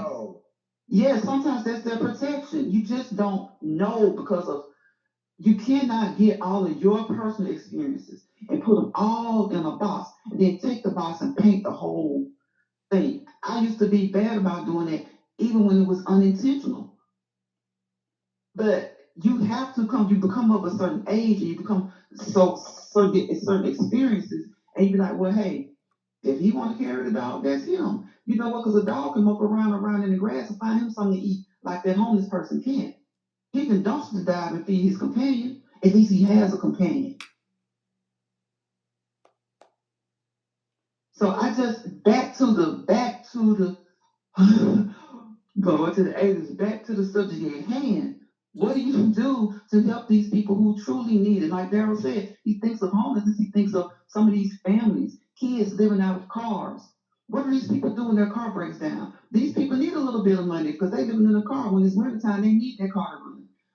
So, and there are not a lot of substance abuse places in Tuscaloosa. It absolutely is not.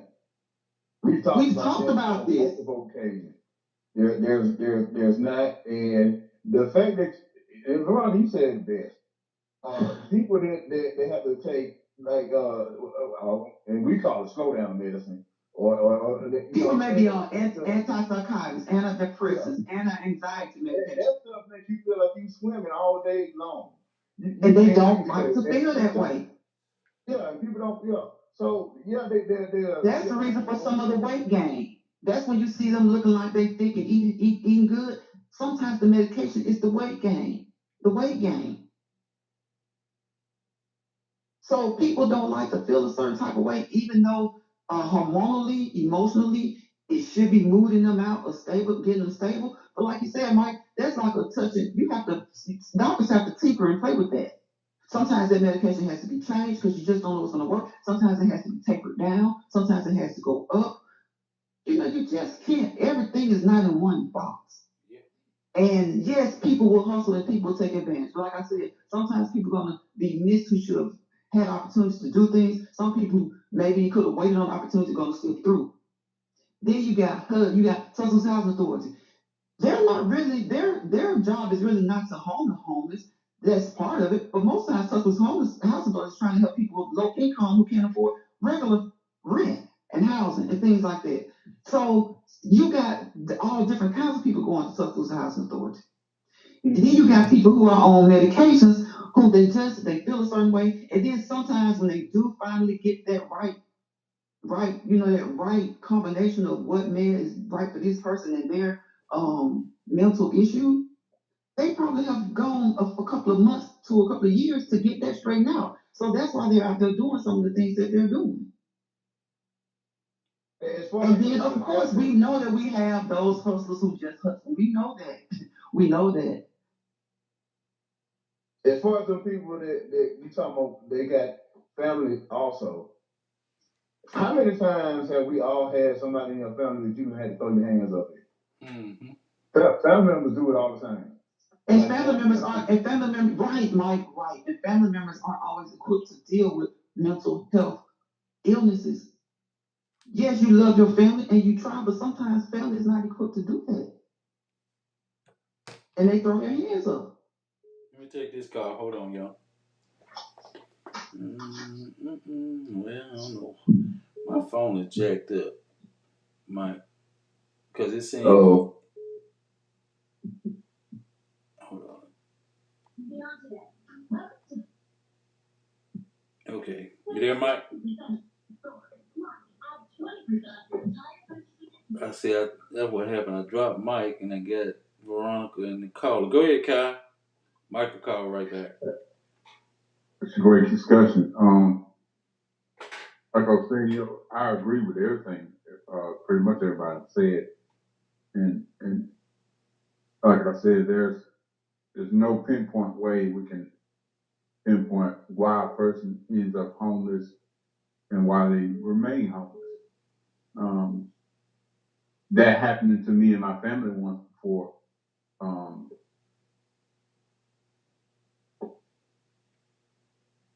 Hold on, Mike, you there? Yeah, I am. I don't know. My phone went crazy. Uh, Go ahead. I'm listening. I'm trying to figure this merge conference call situation. oh. I think I lost you again, Daryl. No, I hear you. I hear you. Okay. Yeah, somebody want to call in. Just tell me.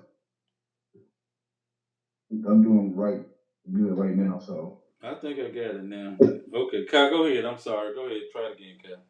No problem. It's a situation where you've never been before. Yeah, we were working, but yet we were still homeless. Just because you're living with a family member doesn't mean it's your home. That's their home. You don't have one.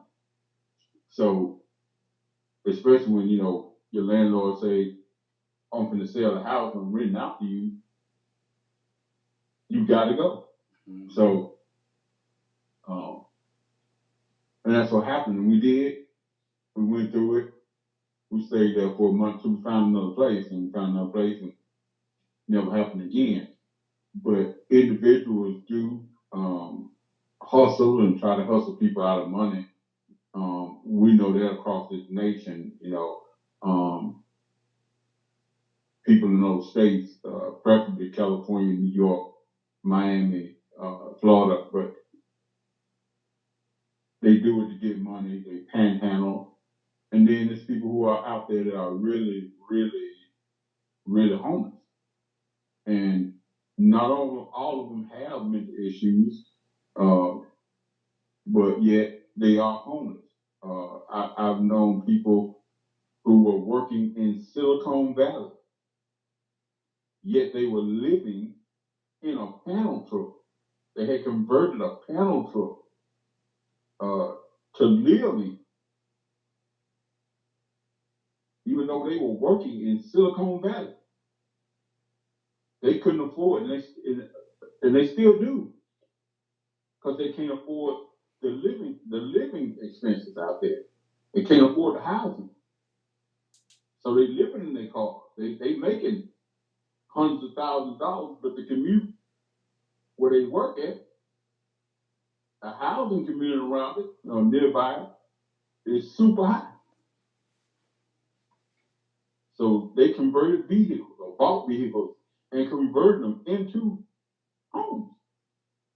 So it's a lot of different ways why people are in that situation. Yes, I've encountered jokers that just stand around the stores and just scan people and look at their body language and watch what they pull out their pockets and purses and wallets while they're standing in the store to make sure, okay, that person got some money, they paid with cash. I'm gonna make sure I approach them when they leave out of there or before they go in or whatever. And I've had I've stopped and gave a man some food when he had a sign that said I will work for food. So I went and bought him some food. And as I drove off, he threw the bag and hit my truck with it. And I was like, wow, okay. So you never know, you know. I know of a situation, and this was years ago. I was working at Hardee's. There was a guy, if I'm not mistaken, his name was Mr. K. He drove around in a Chevy Caprice that really truly everybody thought that car should have been condemned because one side of that car was nothing but plastic. We actually saw him put his foot out to stop that car one day. Um, and we used to just laugh about it. He come into that Hardee's every day, ask for a large coffee cup of hot water and 8 ketchup packets. And he'd sit there and make tomato soup out of them ketchup packets in that hot water. And once a month, he'd actually buy him something. And he had a bank bag that was full of money. But in his mindset, he had to hold on to every quarter that he had because he didn't know where his next money was coming from. And if I'm not mistaken, they say he worked at Pico. Now that's a whole other thing. You know what I'm saying? Like that's a mind thing all in itself too. But yeah, something probably happened that made him get to that point. Some people are so tight with their money that they can't even spend it on themselves. Yeah. That's another issue thing too. But once again, the thing that Daryl's talking about is you have a place that you can go and they can work with you to help you get past this. None of this stuff is long term. And sometimes when you have those issues like that, like they'll put somebody over your money, not to just take it from you, but until they can get you to understand how it needs to be used to help yourself. Yeah, exactly. They will designate. I forgot what they're called. They will designate people to do that, to have control of the money and to teach you how to manage your money because they're going to only give you so much for your rent or your housing. They're going to give you so much for your food, and they cut sometimes it just depends on the person and the situation. I guess the order. Some will get so much per week. Some will get so much for 2 weeks or something like that to try to teach them to manage their money and ensuring them managing their money will be okay. They'll be okay. Because like you said, he probably held on to every penny because he thought, what if? He had a lot of what ifs going on. Yeah. And that's what I'm saying. That this idea that Daryl was coming up with tonight, I think that this is part of the same thing that benefit. It's not a long term solution by no means at all. And I don't think that they have the things that are turned into long term solutions were meant to be long term solutions. None of the project. Right, and we know there's always going to be homelessness. It's always going to look at whatever city, every city in the United States has a degree of homelessness, and you have some cities with the best programs ever. And you know, some of that percentage will be maybe people who just some people don't mind it, but there are too many who do that need resources. Mm-hmm. That sums it up pretty much. There are some that do need the resources, and we need to be able to give them those resources at any means necessary. Um, I think Lala was on here with us earlier about she wanted to bring up another conversation. Hey, call in, Lala. You can still call in. We're not sit just on one location. I mean, one conversation, but I want to go ahead and also announce that, from my understanding, is it Hayes Webb District Attorney's Office will be hosting a second chance. I think I heard it was a second chance um, job opportunity being held at the McDonough Hughes Center. There again, you know, do I believe people want second chance opportunities for jobs? Yeah. I mean, in other words, right now, if you're a felon, you can find a job. There's work available at some of the most prestigious locations here in Tuscaloosa. The plants are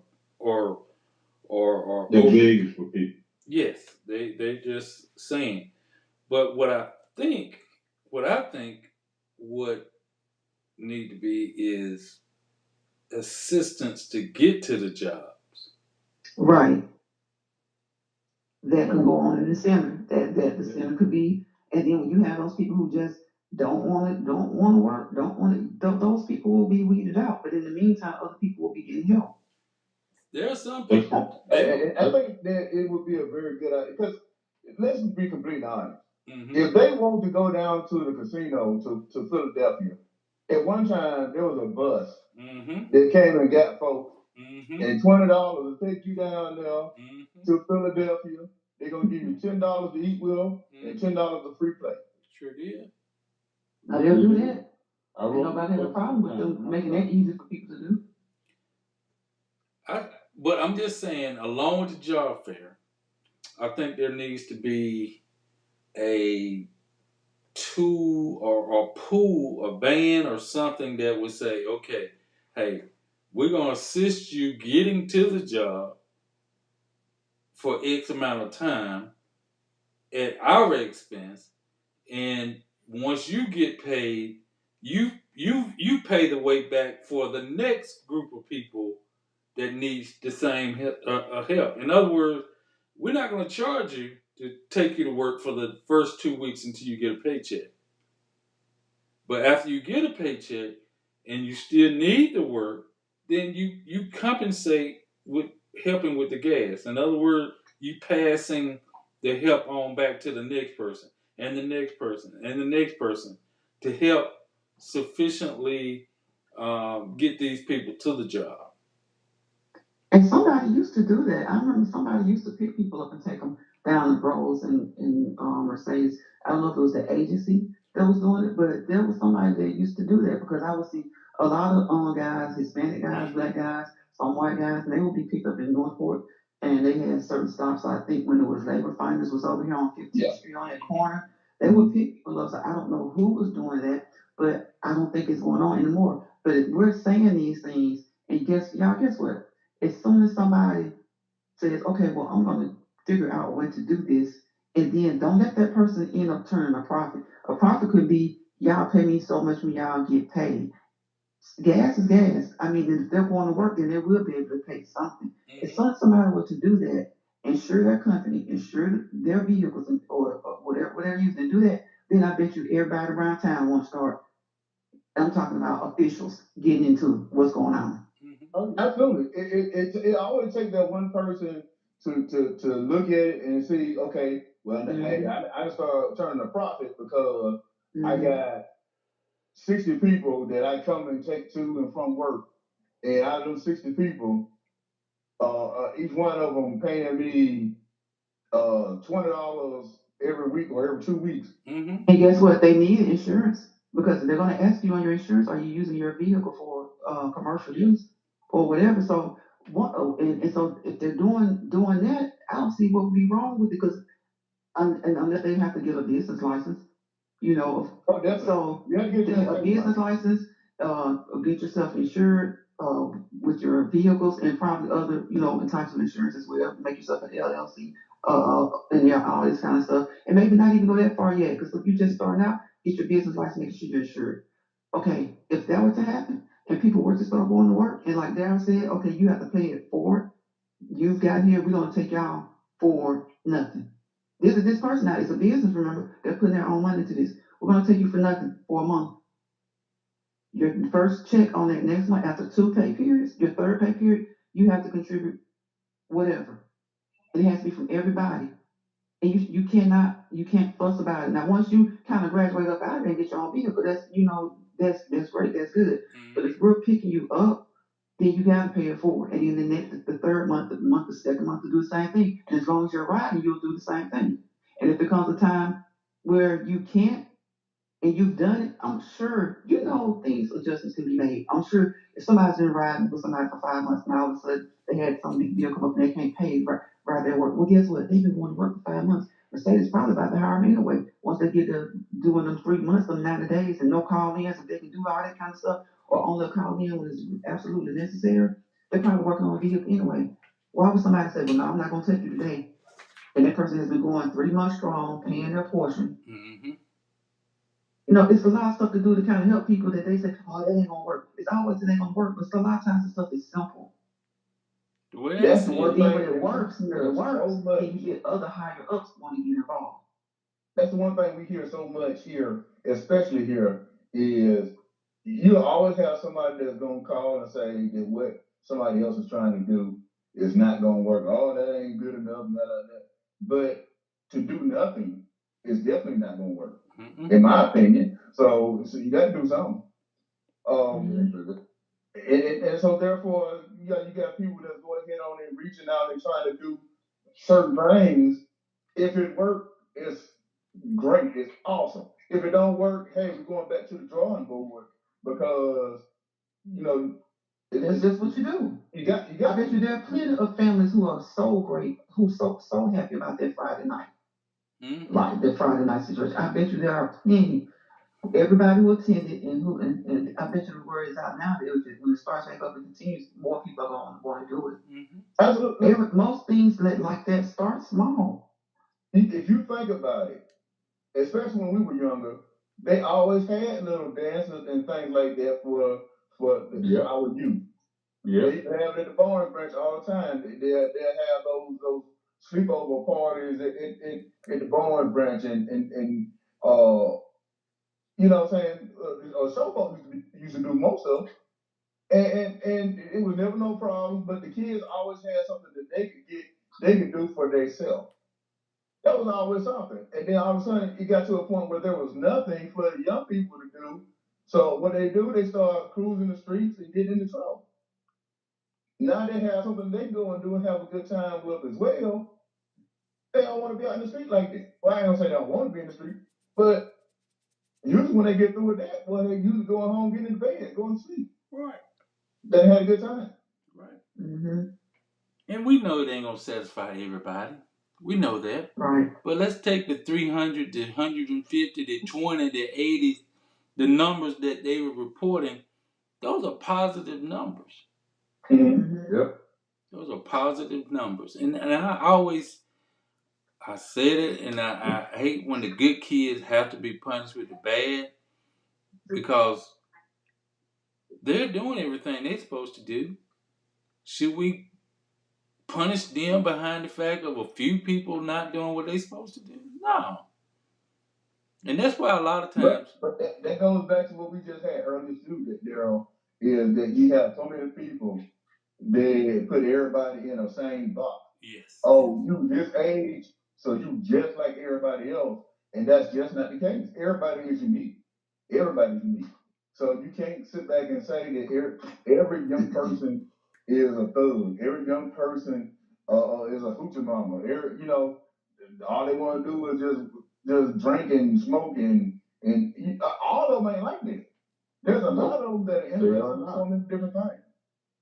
They are not.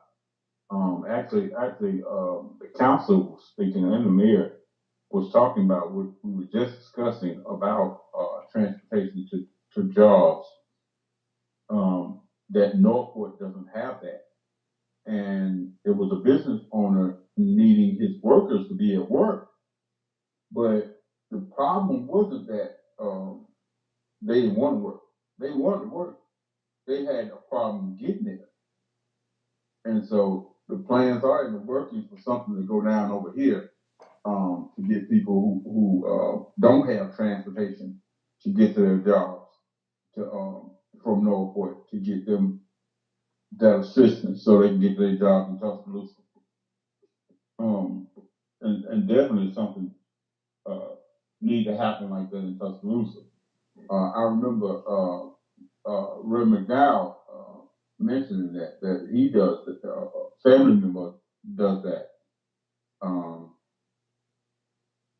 and so that is something because, like I said, I had a cousin who was working at Mercedes, but he didn't have a ride, and so I got in touch with Ray, and I called him and helped him get a ride to work, back and forth to work.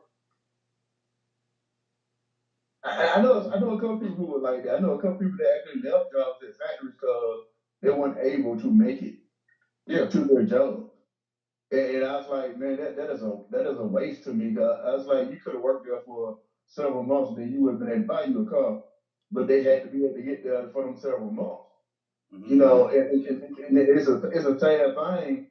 And once again, this is another feasible idea that can be made that we done came up with right here on TTown 411.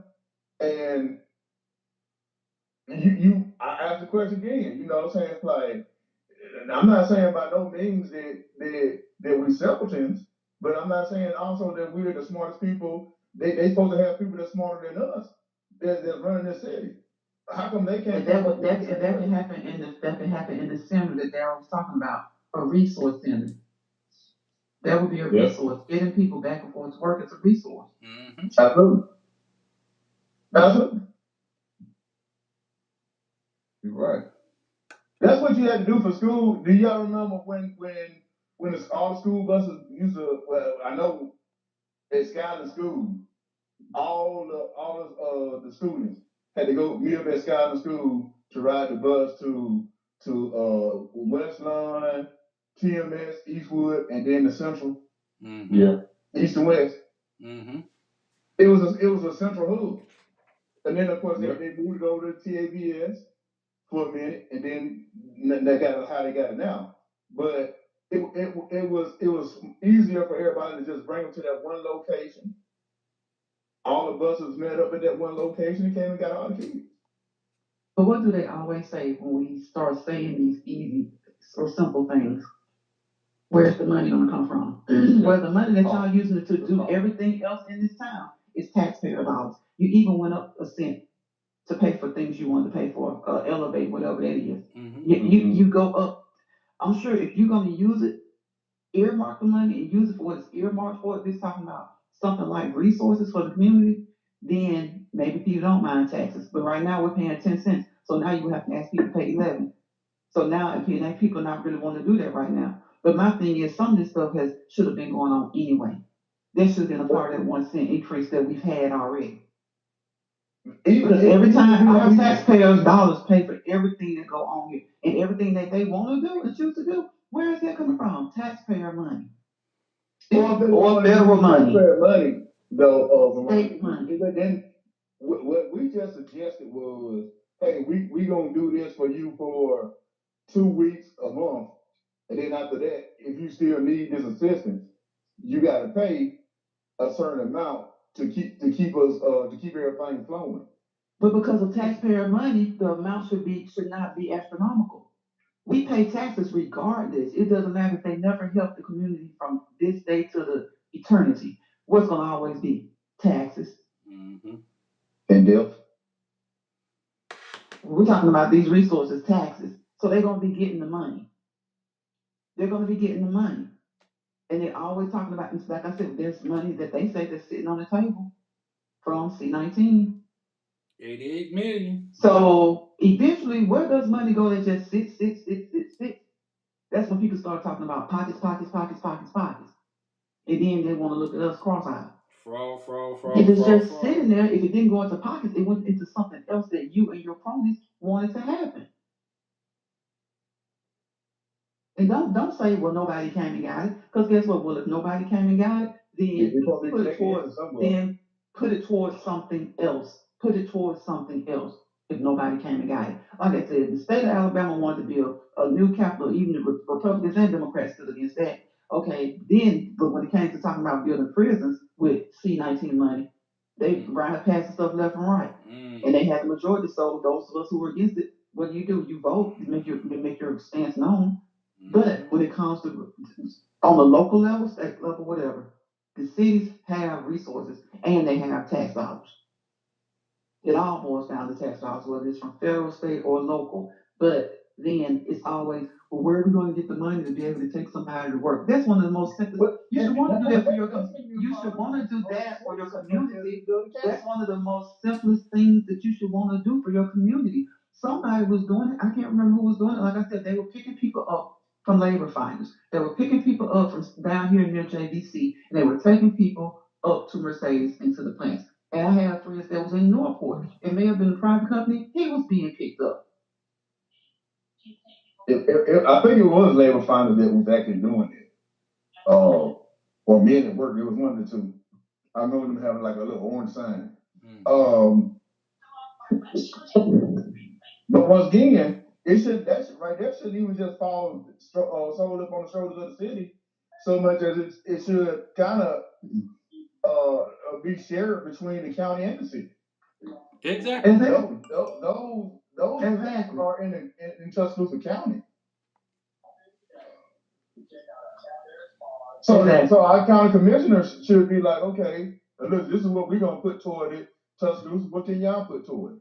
I don't think our county commissioners do nothing but run for office. And once they run, they get the seat, and then you don't see them again until it's time to run for office or get an award. And people are so loyal to them because of a name. Well, that's a whole nother. I mean, I don't think we got enough time tonight to get into that one. Now it's just known. People are so loyal to them because of names. Love them because, and then when you say, what did they do? They might, a fitness center. Okay, when? For what area of the county? How far do you have to drive to get to that fitness center? How far does someone else have to drive? That's another thing. It's favoritism on where they spend their money. There's not one in West Tuscaloosa or even the South Side. One what now? Gym. There are plenty of gyms, but what I'm saying is that people who, as far as regulated by maybe the county, when the county does something, it's only put in certain areas of the county. I know what he was saying. It's the same way. But what you were saying, Sean, was they consider the Barnes branch to be a gym. Right, that's what I'm saying. It's like other than that, you're on your own with some like recreational centers, but they'll tell you to go to the Barnes branch or go to the McDonald Youth Center. Those were two gyms. That's why that's why they'll say, oh, there's gyms on the west side of town, because they'll tell you to go to the McDonald Youth Center or the Barnes Branch YMCA. They got weights in there. Gym in the McDonald Youth Center. It's a little something. It's a little. And I'm telling you how I know it's in there. But the McDonald Youth Center didn't have it. I was at a wedding, and it was during the Alabama Auburn game, and I had to sneak out of that wedding to go see what Alabama was doing at the Alabama-Auburn game. And that particular gym that's in McDonough Hughes Center had a TV in it. And all the guys just so happened to be in that gym. Mm-hmm. But Mike, since they remodel, Mike, they put a indoor kid zone in a. Mm-hmm. So it's no longer that gym that you're talking about no longer exists. Okay. Did they take the gym out of the McDonough Hughes Center altogether? It's in the storm shelter. Because you remember that gym was there not this past election, but the election before that. That gym had been there for a while. But I will say they complained that nobody would use it. It's in the storm shelter.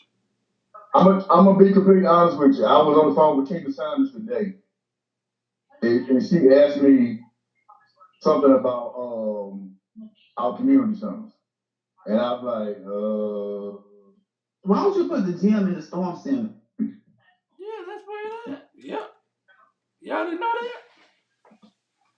that. The last I seen it, and I remember it was the election before the last election, so that would have been what, even 8 years ago. Mm-hmm. So that's they had that gym, and they were saying nobody uses the gym. Nobody uses the gym because one of the candidates was going in there. He was like, "This gym has great equipment.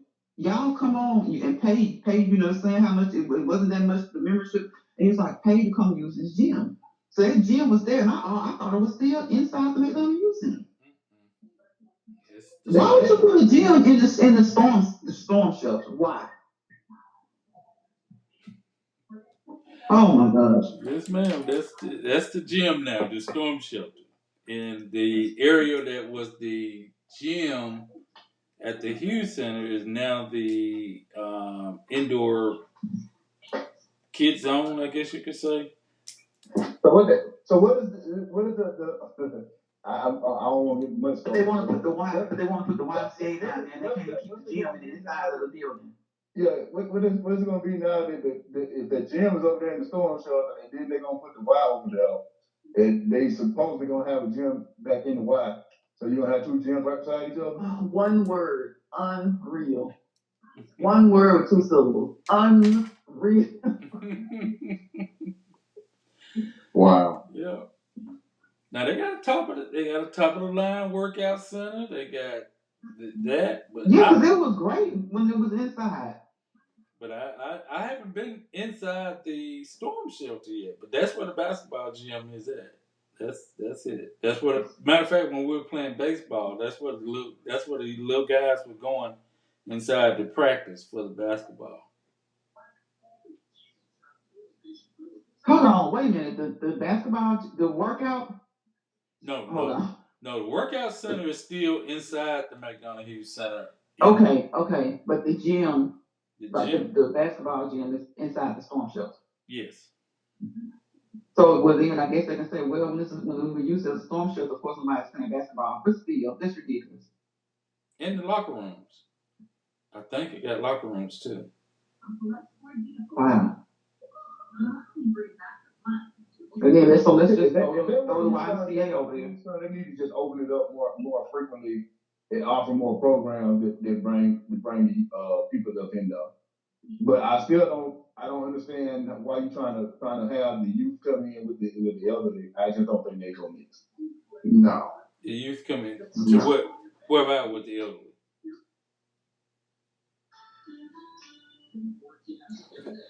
One other thing, I think there was one other announcement. I think I seen something about the city council. Let me see. It's on WTG. Let me see what it said. That's what I'm talking about, because I want to know what happened with the thing, the UA.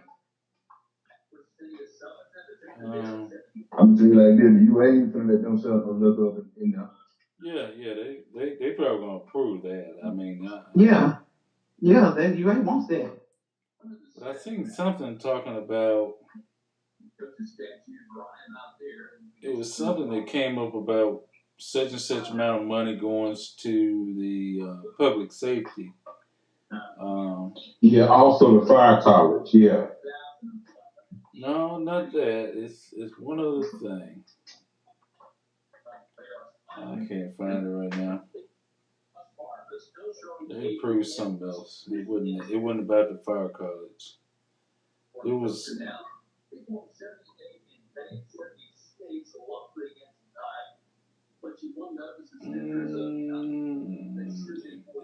Them people gonna still use them lockers up there in the zone on the north end and the south end. Now you gonna come in there and pay for that liquor because it won't be what they want. Oh yes. No, them people that going into the zone, they finna bring that private stuff. Oh yeah. The other folks, the folks in the stadium, they finna get Bud Light. You know what I'm saying? So that's what the difference gonna be.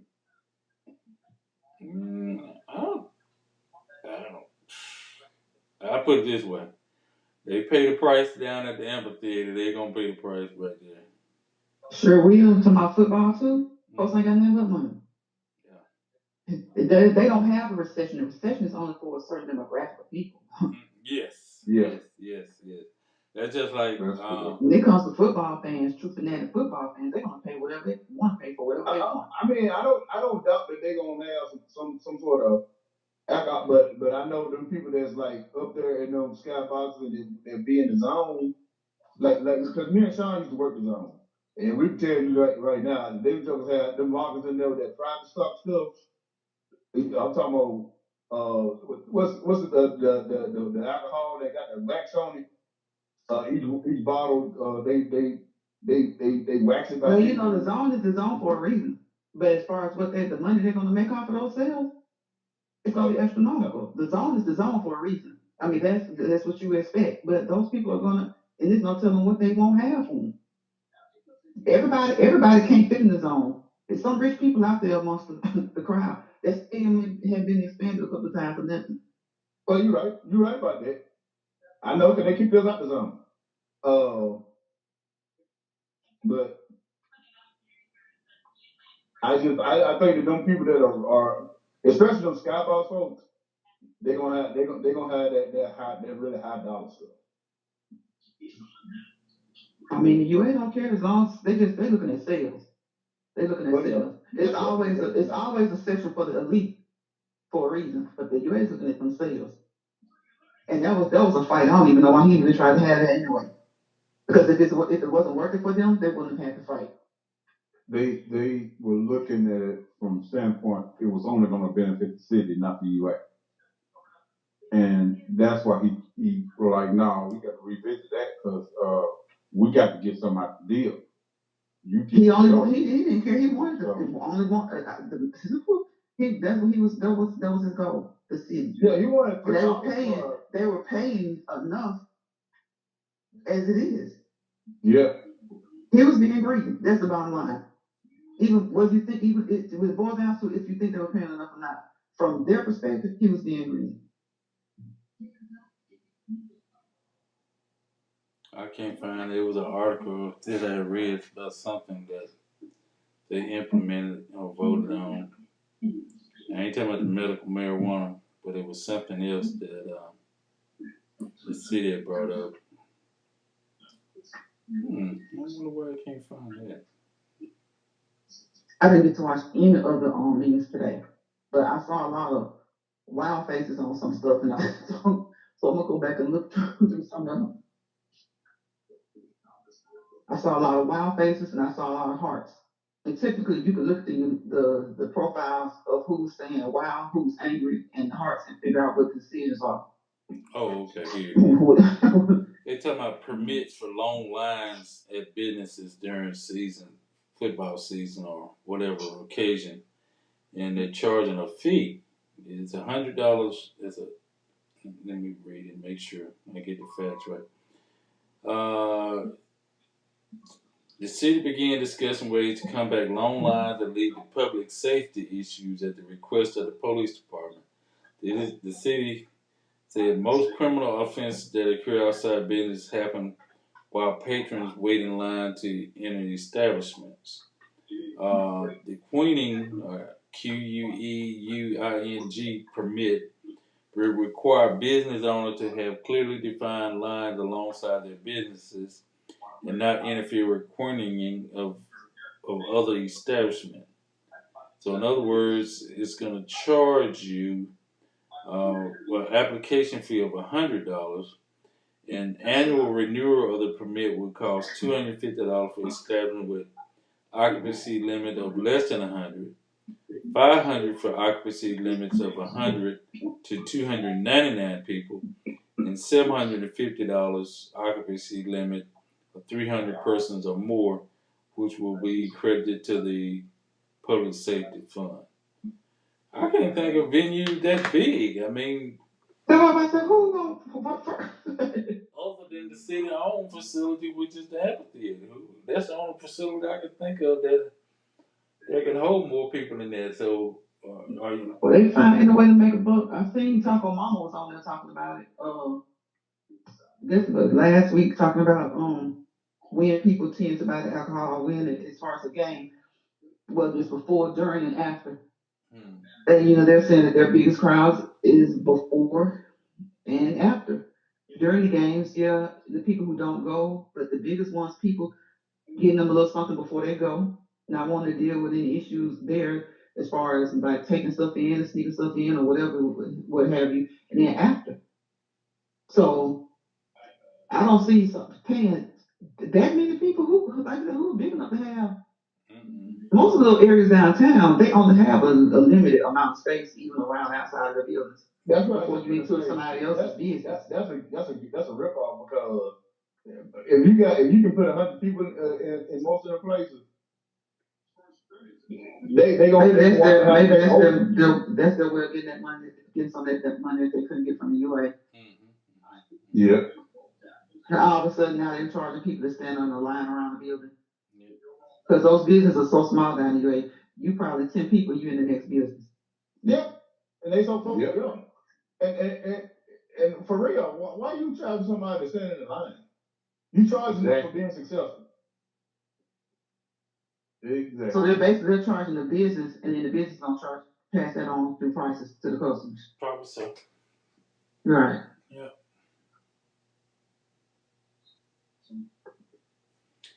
Well, y'all, it's almost 10:30, and we're gonna get ready to end this conversation tonight. We might have a part two to it. I mean, I welcome the idea or the concept that people have objection to anything. There's always two sides to almost every story. I just want to make sure people understand that I was thinking of a solution for to help curb. Not, I know it's not going to prevent it from happening or people not willing to accept it. I was just thinking that the old Motel 6, which has 123 bedrooms, would be a perfect location for a homeless center or a homeless resource center to help people that dealing with mental illness, people dealing with healthcare issues, veterans assistance, public assistance, self addiction assistance, temporary housing. People that's like we said earlier, there's many other reasons people are homeless other than just don't want to have a place to stay. Just let's just say a person that's passing through Tuscaloosa. You see people with the thumbs up all the time, going to other locations. Well, One of the biggest things too, Daryl, that throw people out financially was always hospital bills. Mm-hmm. Somebody got sick and the the treatment. Yeah. Wind up depending on all of their savings and everything. Healthcare. You know what I'm saying? You got to have a way to get back on your feet with stuff like that. There's so many different things, and that resource center would be good. And once again, there's two locations that we were talking about. You said Motel 6. I'm saying Masters Inn, the old Masters Inn. That was the first place that somebody suggested that. And it was kind of like going in one ear and out the other. Ain't nobody even want to think about it. Anybody want to bring it up and have a discussion about it. So at least let's have a discussion about it and weigh the pros and cons of it. Right, right. Well, Masters Inn itself now has been, they started the process of remodeling, and I think it has a new owner. Motel Six, they hadn't exactly said if the owner is going to try to change it, but from my understanding, there was a lot of violations that they evicted them anyway from it. So I think it's perfect opportunity to make some changes or some investment into our community by using the center itself or the location itself for a much worthy situation. I mean, that's just me. This is just my idea. This is nothing coming from a council person or a city official or anything. This is just my idea of, and you will probably start seeing me using more, presentation type stuff when we want to get a point across, because sometimes people visualize and can't see and understand. But once you do the presentation style, I think people start to accept or um, understand our ideas of solutions. Like we talked about workplace voters, uh, voter machines. Taking it to the workplace. That's got to be an idea. Somebody in some position has to say, you know what? That would make common sense to put voter machines at locations of plants that's 30 minutes away from voting locations, and utilize the opportunity to get more people to vote. All they need was their ID, voter machine, and voter poll people. That's it. That's all they need in a space. So now you're covering 24 hours. I mean, those 12 hours from 7 a.m. to 7 p.m. to give people opportunity to vote. That was I think that was an excellent idea. Absolutely, it was. Yeah, it sure was. And in the presentation, also, if somebody just look at this show and just take something to heart and say, okay, you know what, I'm going to bring this to the powers that be and have a discussion and say, okay, well, look, it sounds like this is the only thing that's right for me, and give it a try. It actually might turn the outcome of so many things in this state around. Yeah. Like I said, what if you had 600? Well, let's say Mercedes employ over 4,000 people. Mm-hmm. That's 4,000 votes or If potential half of votes, there or are necessarily potential 2,000 votes votes. or You know what I'm potential saying? voters. That's a lot of votes. Mm-hmm. That's more votes than some districts get. Yeah. Hmm. But we'll talk That's more. insane. We ain't talking about all the other plants that are around them. We ain't talking about some of these other plants that's housing 600 and 800 Mm-hmm. people or better, 1,000 people. Yeah. You know what I'm saying? And it's all if everybody who work at these plants gonna go vote, probably not. But if you get a third or even a half of each and every one of those places, that's a lot of votes that don't usually get cast. I would like to know what The thing about it is that you'll definitely get the people who will vote, who make it their business to vote. Mm-hmm. And like I said last week, it'll encourage others to go ahead and vote. Yeah. Mm-hmm. Because they're going to push them up to vote, like encourage them to vote. Yeah. Some If it people ain't do things because they just see get out somebody the else line. doing it. Some people do things just because they see somebody else doing it. It's not negative, it's positive. They probably deep down want to always do it anyway. And even if they don't think it's going to matter, if you have peers, co-workers, some of them who are even friends encouraging you to go ahead and vote, they're going to do it. And then you get to go and take this little break just to roll there and vote. That's the next thing. Some folks gonna be like, man, should I get off the line for 15, 20 minutes? Mike, I think it would be a good question if we could just call, what's the place downtown Tuscaloosa, where you get the information about voting, um, over at the annex. The registrar's office? Registrar's office. I think that would be a question just to see anyone could answer that question or why Or at or least why tell what not. the process is, Right. or who else to contact. At least be the middleman to the contact person. Tell you who the contact person will be. Yeah, let's see why not. That's not an option for people because we still talking about the same 12 hours, 7 a.m. to 7 p.m. But this is I know it will play a role in your uh, voter district for as city council or something or county commission. Yeah, I think this might even be a state issue. I don't know. As far as when you're talking about crossing county lines to vote too, Right. I'm not sure. But I think by being a state of Alabama, like if we voting for a state representative or a state uh, addendum or whatever, then this would probably be the opportunity to get more input. But far as town races, far as that Vance judge or Vance city council or something like that, then of course we know that would probably play a different role. But this is a statewide and a national wide voting that we're talking about. When we're talking about voting for our president and our governors and representatives and stuff like that. But what we have to realize, and we have to realize it, is that this is a time now where Alabama as a red state does not want more people voting. They saw what happened in Georgia, and they just never. The more people vote, the more it tends to help the Democratic Party. So everything to them is about the actual politics instead of the actual rights, and that's sad.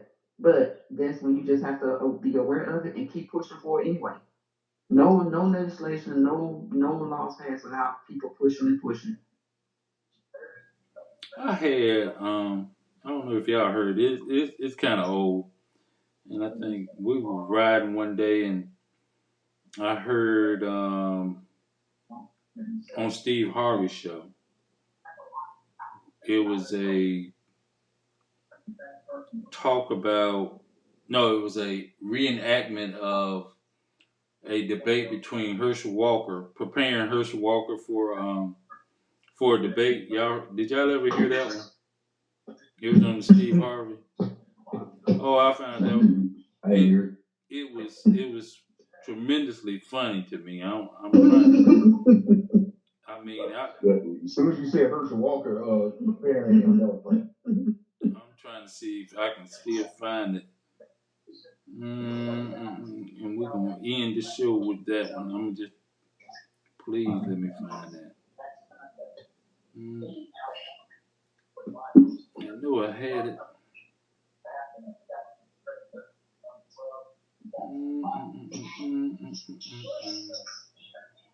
Just it. Yes. It's called Herschel Walker and his coach, Best of the Steve Harvey Morning Show. I'm gonna see can I. You heard that one? I'm gonna let y'all hear bits and pieces. There you go, play it. Contains nicotine. Nicotine is an addictive chemical. Zen nicotine products are only for adults 21 plus who currently use tobacco or nicotine. Are you ready for a fresh start? And we mean a real fresh start with lasting change. Your fresh start is a coach.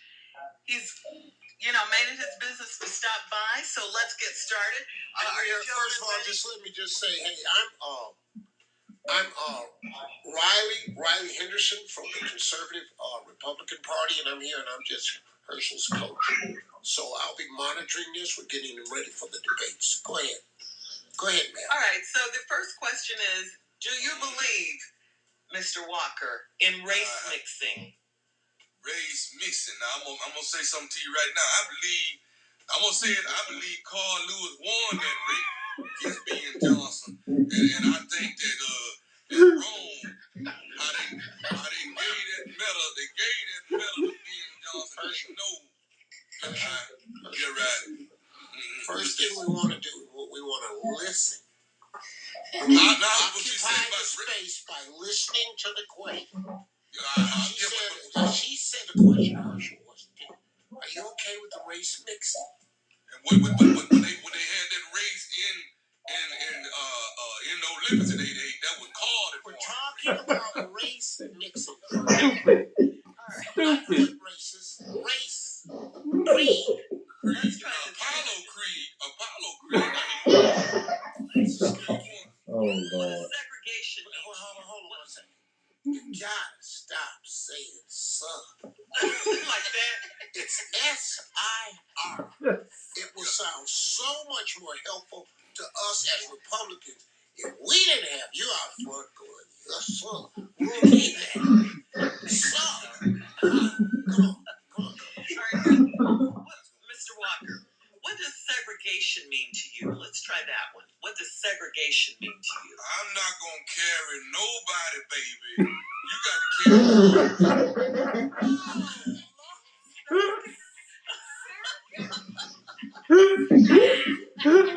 Y'all, he sound like somebody from way back in 17 or 18 storm on the left.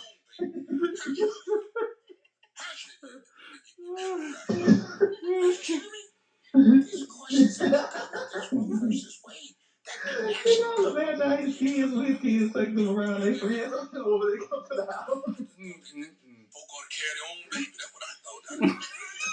And we think they should too, to full term. That's why we overturned Roe versus Wade. What we're trying to talk about here, segregation. Has nothing to do with a surrogate. Did you say roll?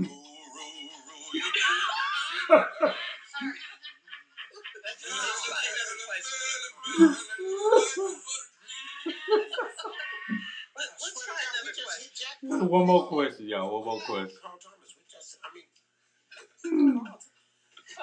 let's the guy Supreme Court. He's confused too. Okay. You mean Mr. Clarence talking? Yeah, jackpot with him. The rest of these guys. Not the singer. All right. Do you believe in COVID vaccinations, Mr. Walker? I'm going to say this to you. I believe everybody ought to have a vacation. Everybody ought to have a vacation whenever they want to go somewhere. It's vaccination. Oh my. Shut up. He's on them. Can't do this. They got a guy that's going to be on the other side of that stage. He's going to be. He is on them for real, guys. Doesn't look good. Exactly. He knows the issues. I was saying some of that. I just thought that was hilarious, y'all. I don't know how old that particular show was, but when they played that, I was just cracking myself up laughing. I was like, I ain't never heard that one before. That sounds just like him, though, I tell you. That wasn't even a good question. This is a whole series of different questions they was asking. But yeah, that's Steve Harvey on Herschel Walker and his coach. If you want to YouTube it and listen to it, it's something funny. It's funny. Well, y'all have a great night.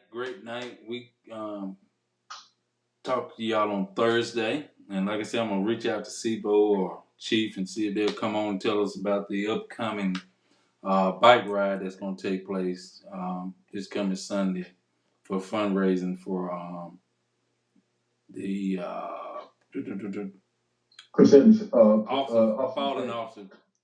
fallen officer money. Bike ride Memorial. I'm bike sorry. ride officer, honoring officer, Cousette. Yes, that's gonna be this coming Sunday, the 21st. So we're see can I get them on here for a short period and talk a little bit about that. Other than that, y'all, I'm praying each and every one of you have a safe and prosperous night. Looking forward to seeing you. Ask God continue to watch all of our families and friends. I didn't get my chance to get over and get our prayer in, but I'm praying and I'm thanking God for all His grace and mercy. And we're asking that He continue to watch over each and every one of our families and friends and be with the bereavement families as always. Amen. And we're gonna talk to y'all on Thursday. So y'all have a great evening and don't work too hard and don't get too hot. All right, y'all. Have a good one. All right. Y'all have a good one. Okay. Bye-bye.